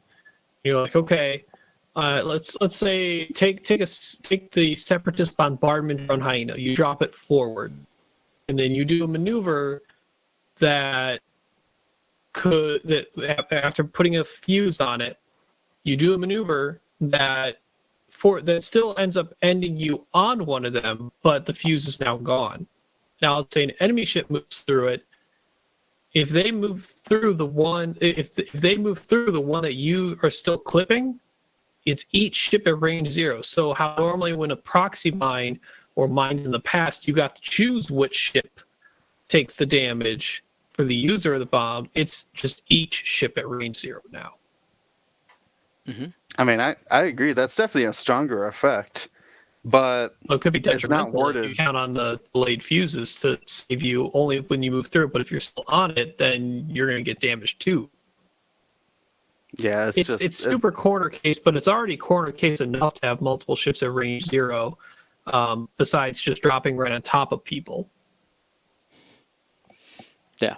Marcel, don't worry about it. If you're bringing cluster mines, good luck. But I had to bring it up. Had to bring it up because it's in there. No, it's interesting. I don't know. You are right, Dion, that it's ambiguous of what they were trying to say. Yep. What do you want? All right. We also had the sensor buoy text added to the rules reference because it's a new thing. And then we have a section with a bunch of different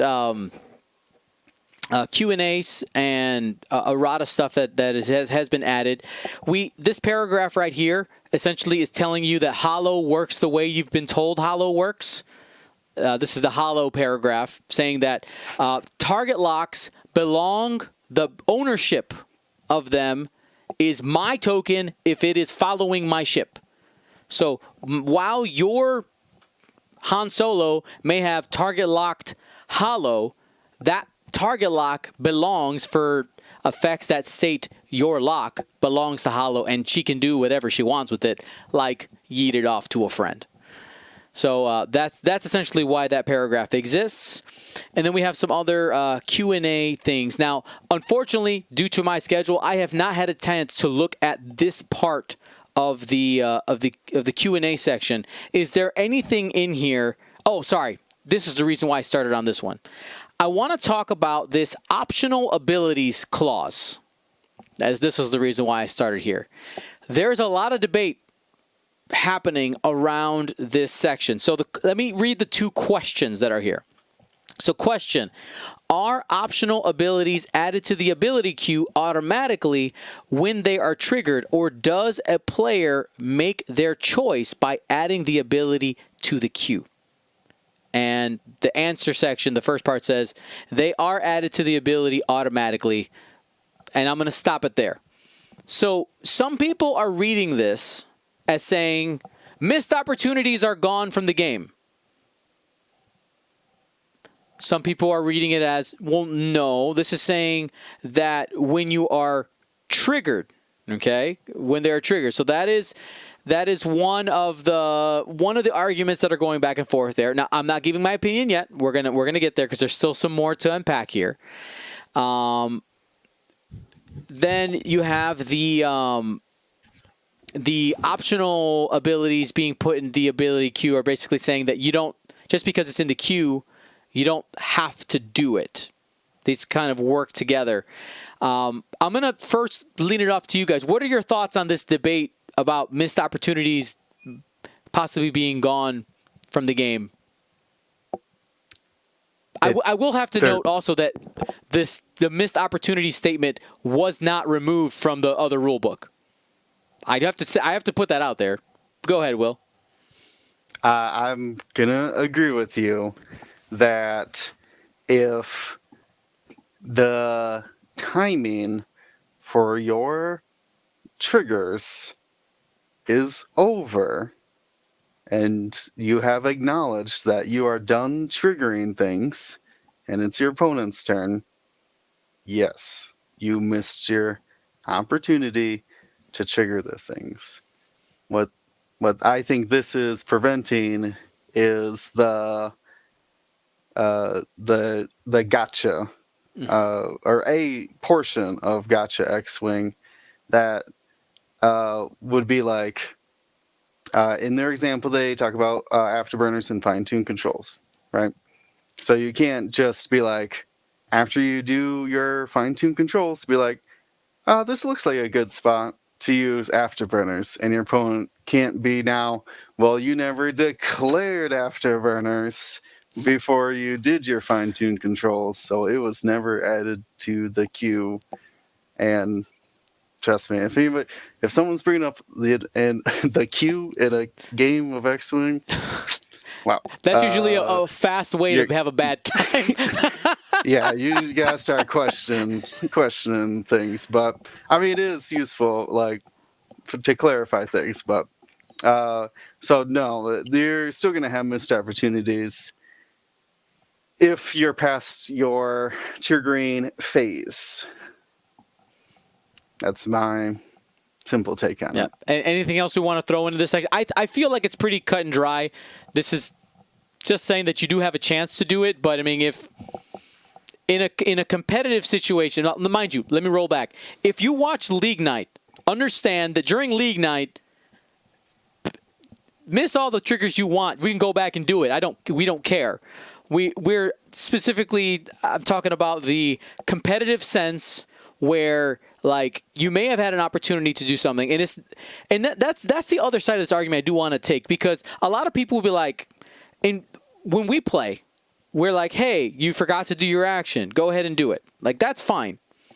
But at the same time, there are moments and points in a game where if you forget a missed opportunity, if you forget a trigger, you have a missed opportunity out there, and like I don't understand the people who attack and say, like, no, you denying that person their missed opportunity, you're a bad guy. You're a bad person now. It can create this really toxic back and forth. I just think it's really important that as players, we have to agree on two things. Fair play, all right? Like, hey, like, oh, obviously, like, there's these moments where things are obvious. Oh, well, I would have done an action there. You let him do an action, whatever. It's fine. It's not a big deal. But at the same time, we have to be responsible for our own play. So if you're in a competitive situation and you make a mistake, because that's what a missed opportunity is, you make a mistake, and hey, you could have triggered crack shot and possibly killed the ship, but now you're like 2 turns later.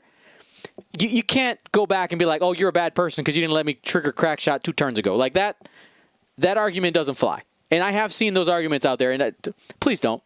Please don't. So I'll stop now. But anything else about this before we move on? I do think it does have some practical game applications, because not so much the first part. First part's like whatever, but the second part about you can add an ability to the queue and not do it. So that's pretty interesting. I forgot the corner case or the best example of it, but I think it was with Phantoms and decloaking or something like that.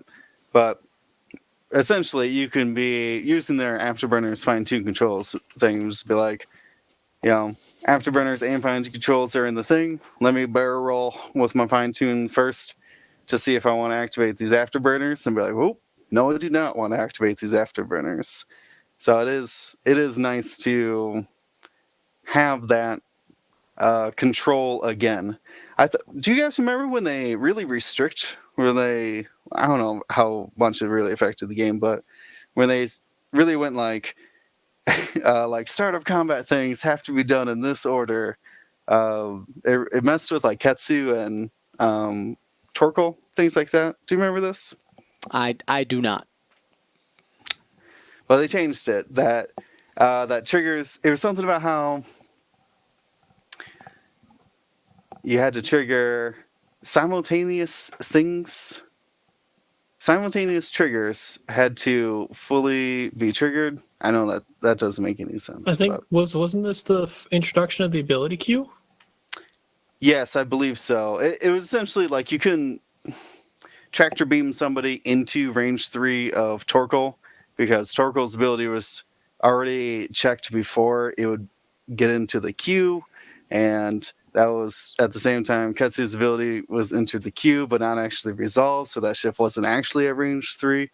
Like they did all those. It was yeah. Well, no, because I guess the ability queue's been always, because they've always had that Jake example in the book, but they redefined it, and I think it made it very rigid, and I think this is kind of just trying to smooth out that kind of ability queue.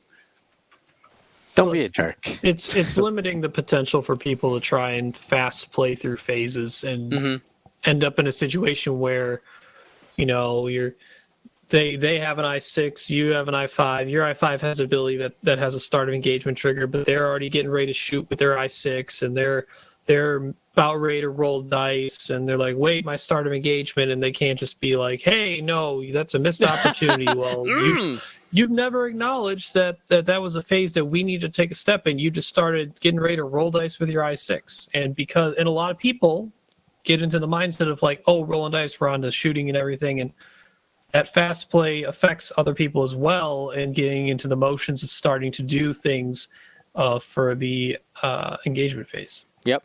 And that is that kind of like the same thing of I'm setting dials, so the end phase is over. Sorry, dude. Yep, like, same type of thing. You can't cloak your phantom. I'm setting dials. I'm in the planning phase. Where are you?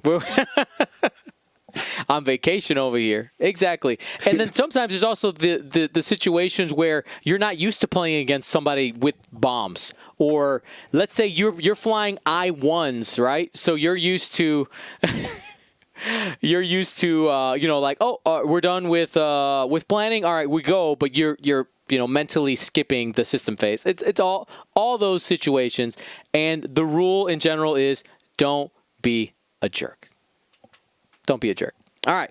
Next Q&A section does actually matter here. Abilities like K2SO and Darth Vader, you can measure, but don't have to choose to do it.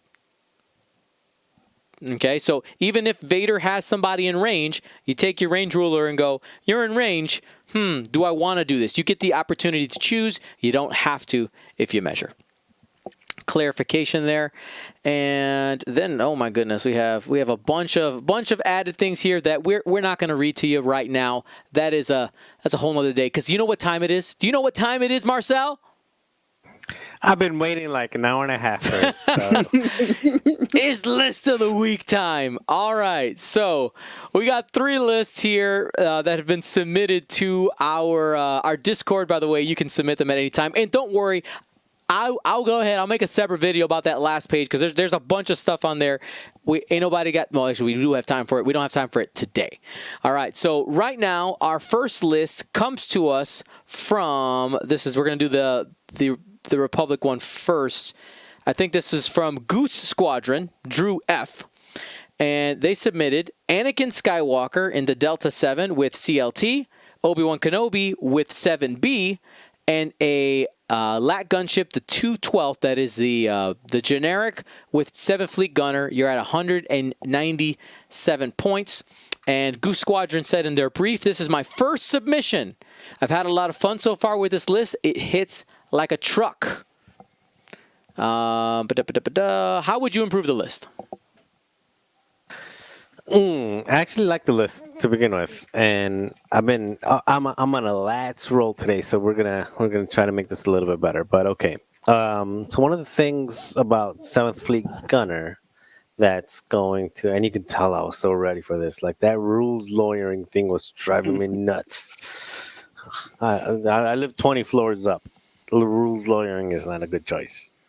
So one of the bad things that doesn't work well with Seventh Fleet Gunner and Obi-Wan is Delta 7, because you only get a max of 4 dice, so you can't really use it. So like if it plays out kind of weird and you get Obi-Wan range 1 and Anakin's out there, you can't really leverage it with Obi. So let's start by getting Obi down to calibrated laser targeting. Look at this 20 points you found on the floor. Just like that. Just like that. That's how good we are. All right. And then we're going to put... So if this is going to be kind of like an Aces plus support ship, I'm just going to try to find a couple ways to make the Aces a little bit better. So let's start with Anakin doing R4P17 Astromech, which means after you fully execute a red maneuver, you may spend the charge to perform an action even while stressed. The reason this is good on Anakin is because Anakin's ability is if you're at bullseye or range 1 of an enemy ship, you can spend the force to get rid of your red token. So essentially, you do your red maneuver and then you reposition so you can spend the force to get rid, basically turn him into what's that dude? The T-70 I-5 guy with pattern analyzer. There you go. And then Obi-Wan, likewise, you put R4P Astromech to also get rid of S. So it's kind of like a pseudo Leia. You know, I like my Leia. And then for the Lat, turn him into Hound, just in case you go over some gas clouds or something like that. Low initiative Lats like 5s upgrade, only 3 points. And he's probably gonna get shot at a lot, so let's throw a hull upgrade on there as well, which brings you to 194.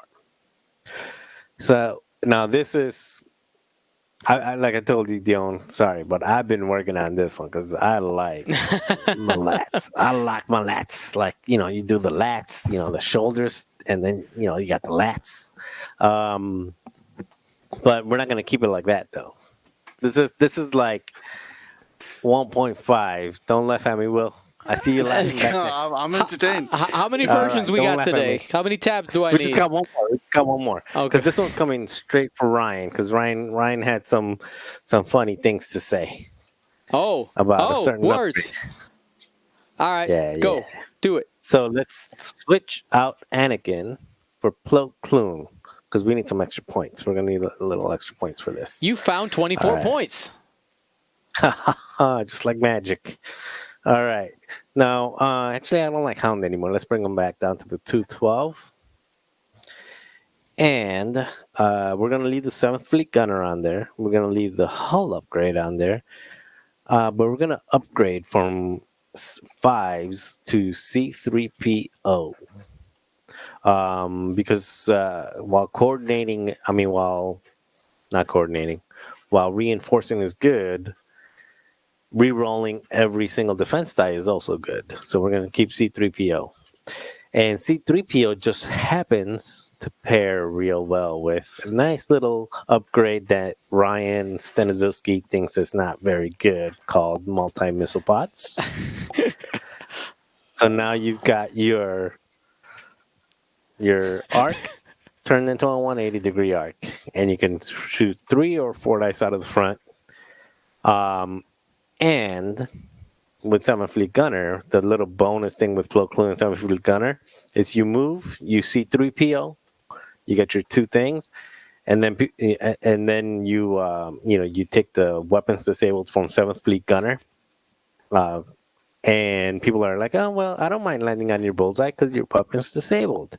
Well, guess what? Plo Koon's going to pull that weapon's disabled away from you, and now you got 4 dice in your face. But you still got a bunch of points left over. So we're gonna do Chancellor Palpatine.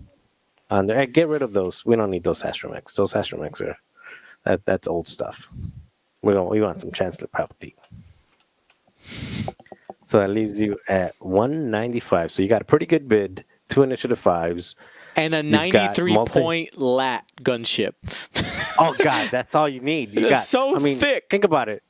You got rerolls on every defensive. You got 3 die. You're essentially a Wookiee, because I remember I was confusing them for Wookiees like 2 weeks ago. So now we've got like a 180 arc like a Wookiee, and we've got Chancellor Palpatine. So if you want to shoot this 11 hull 93-point ship, you're gonna get stressed. It's a stressful event trying to shoot at this thing, and both ships can leverage the what do you call it? An advanced proton torpedo. Like basically, it's advanced torpedo because you get 3 dice, and then from range 1, then you get the focus, and then you get Sounds Fleet Gunner for 5 dice. So a lot of fun stuff. As you can tell, I'm super excited about the lat. All right, so Marcel, I think what I'm hearing is that you are going to play me with this list on Wednesday and show how good this 93-point lat gunship is. Right? That's what Bring you're it, saying. Cletus. All right. I'm ready. Dion is licking his chops. I'm gonna kill it. I'm gonna kill it. I'm gonna kill it. I'm gonna kill it. And there's Bring it. your list. Bring me your Nantex. I got you. All right, that was super fun. Okay, next one comes from the Young Turtle, and they have brought us. By the way, I don't know if you guys know, we're focusing on the new ships. Brought us an HMP list. Ryan's going to take a look at this, and the idea is essentially combining Ensnare and Geonosians. Right now, we have Sunfuck with Ensnare and Deadeye Shot at 74 points total, and 2 Geonosian prototypes. Are they the same? They are the same except for 1 upgrade. So they have Discord missiles, cluster missiles, sync laser turret, shield upgrade, and repulsor lift stabilizers, and 1 of them has Kalani for a total of 191 points. All right, Ryan, what are you going to do with this? For the audience that doesn't know, I talked to Dion about this beforehand, and he's given me the blessing to deconstruct this as much as necessary, because I get the whole tractor with Sunfuck, Geonosians get rerolls, but man, that is not the trade-off we're looking for here. If you want to rerolls, you should, like, you have Kalani or you have Dark One probe droids that can give you rerolls anyway and still keep the tractor on them. That is a whole lot of upgrades that I do not think is necessary. So let's take Deadeye Shot off of Sunfuck. Let's get rid of everything on the HMPs except for the repulsor stabilizers.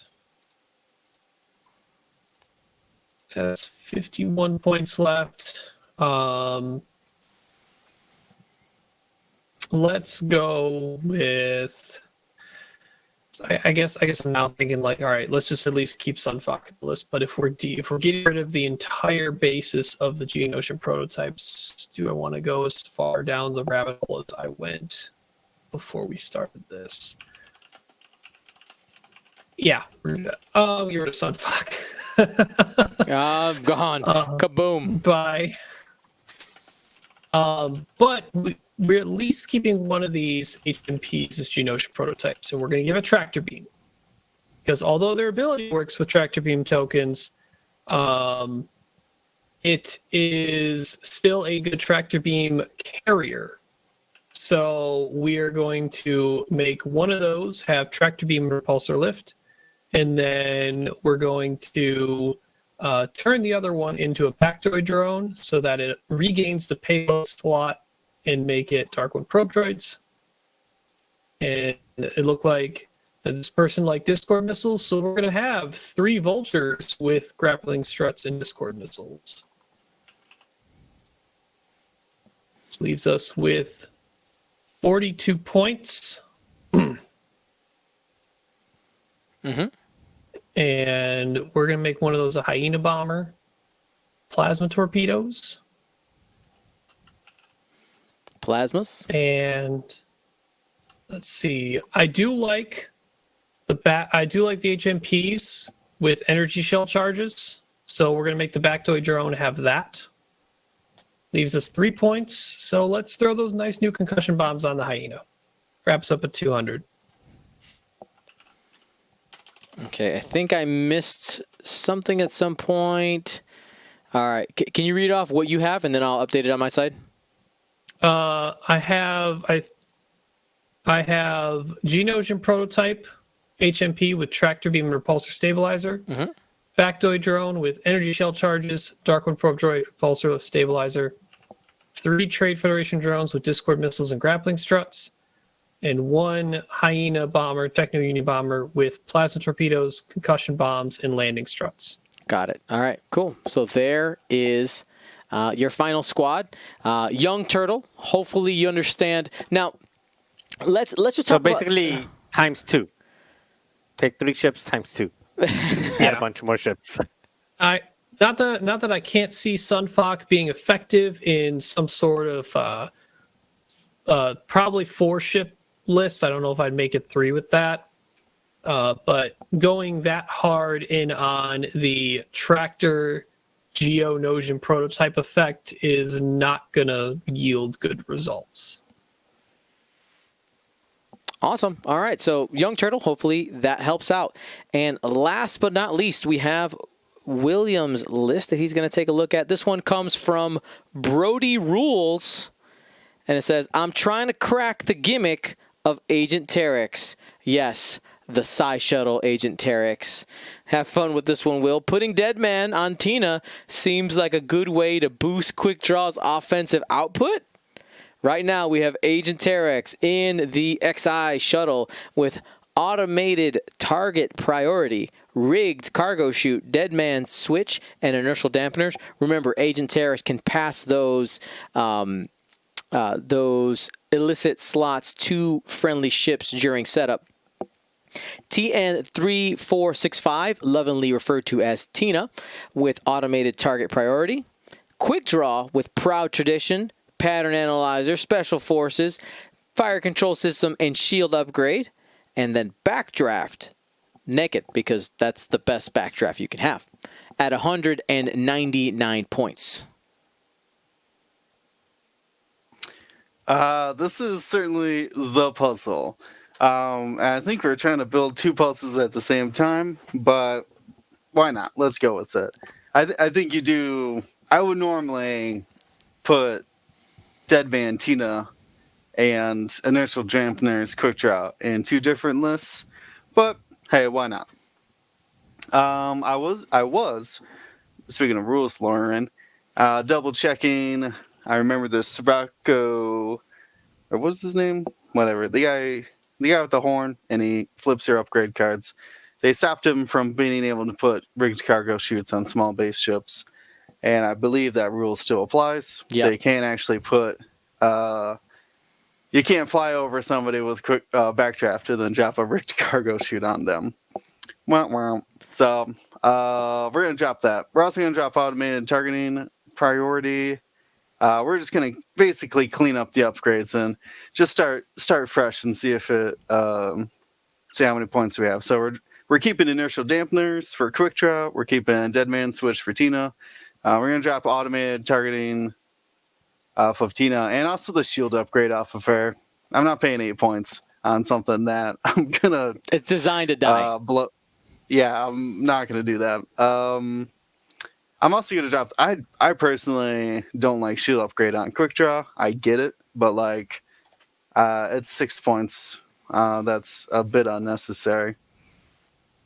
And see, now we're starting to get 21 points, and I think that is we're getting so close to have it actually be working. And I guess. So here's the gimmick, though. I guess I need a ship. I'm gonna throw this one out to you guys because I was lost in the possibilities. So we have to get another ship in here. We got Backdraft in there right now. Not another ship, but I need another illicit. Contraband Cybernetics is kind of bumming me out because most of the First Order has Proud Tradition, which you could just take a focus anyways. You don't need Contraband Cybernetics. Right? So that's a little strange of one. Do you guys have an idea for the best cloaking device ship? Is it Backdraft for kind of like a super boost to get his rear end out? Crickets. I'm messing with the squad builder right now to see what. I've been messing with it for a bit. That's why I wouldn't last. And like I said, I would normally reach right away for Contraband Cybernetics, but on a ship that could take Proud Tradition, I'm not as excited about it. What if if instead of Backdraft, we swap? We go with Contraband. What's the third illicit? What's the third illicit? How about we go with Contraband, but instead of Backdraft, you try to get a silencer in there? Terex only works on SFs and FOs. Oh, you're right.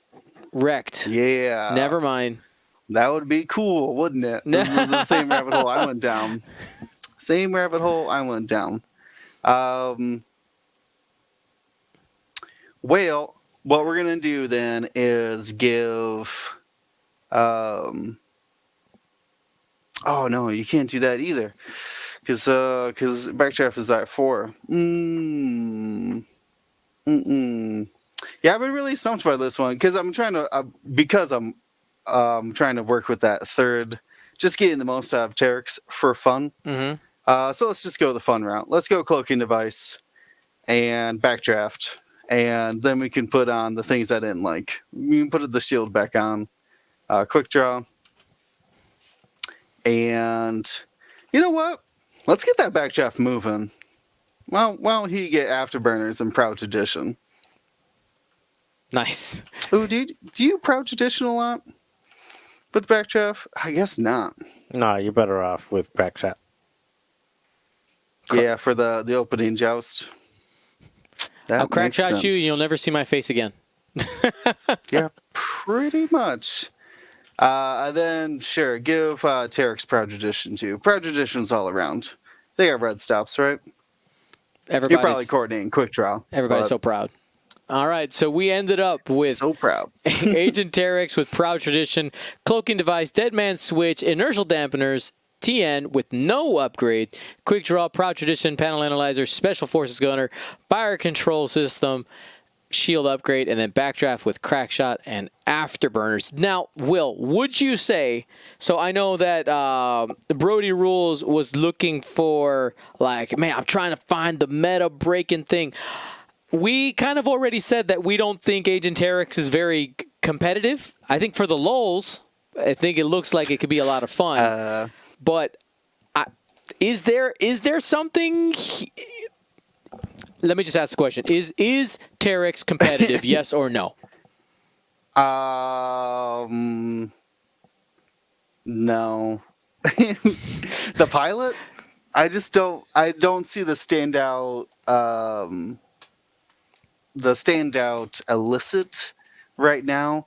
All of them are limited use in some way. Mm-hmm. So it's not like it's going to be game defining. So, like I said, the Contraband Cybernetics, most of the FOs and SFs can just get Proud Tradition. Unless you're going to pay for a generic to have it, then I guess.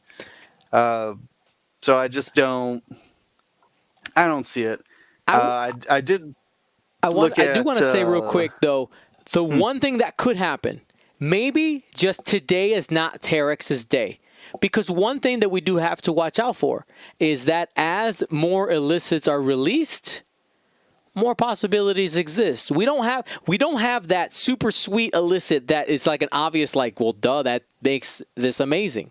And I think that's the problem right now. We don't have that, like, that suite of illicits that could really take you over the top. Yeah, I'm waiting for those like illicit like afterburners or something. Something that's just like a regular card, but there's a risk. It's cheaper because there's a risk of it going awry. And we just don't have them. I will say that you can fit Tina with Deadman Switch, Agent Terex, a couple Zetas. I think 3 Zetas. It's because they're I2 and Tina's I2, so she can actually be in the front, if that makes any sense. But anyways, you get 6 Upsilons and Agent Terex with Tina in there. I guess. I don't know. She's gonna blow up right in your face, though. I think that the Dead Man's Tina is an interesting conundrum because range 1 is where you do take your best shots, but you can't be next to Dead Man Tina either. You know what I mean? Mm-hmm. Oh, it's a puzzle.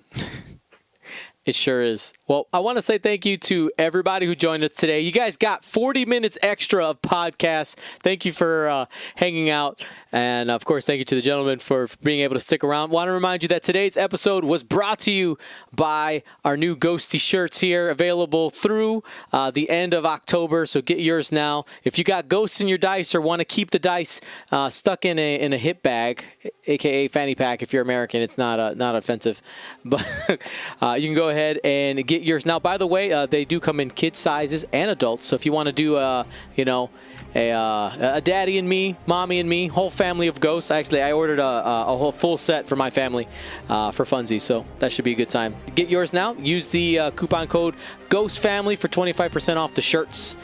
And thanks for watching, everybody. I had a great time. See you guys Wednesday when I absolutely destroy Marcel's 1 billion point lat gunship. He says it can beat Nantex. Let's find out.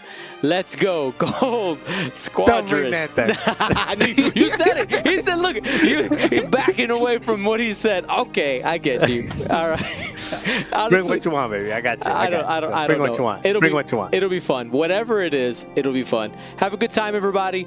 By the way, Friday night, I think we're going to play some Squadrons, okay? So Squad up. So yeah, be paying attention. And if you haven't subscribed to Ryan's YouTube channel, he's doing a bunch of Squadrons specific content, YouTube videos, really, really good stuff. Share with your friends. Friday night raid coming? Huh? Friday night. Do I hear Friday night raid coming? Maybe. All right. We'll talk to you later. Gold Squadron out.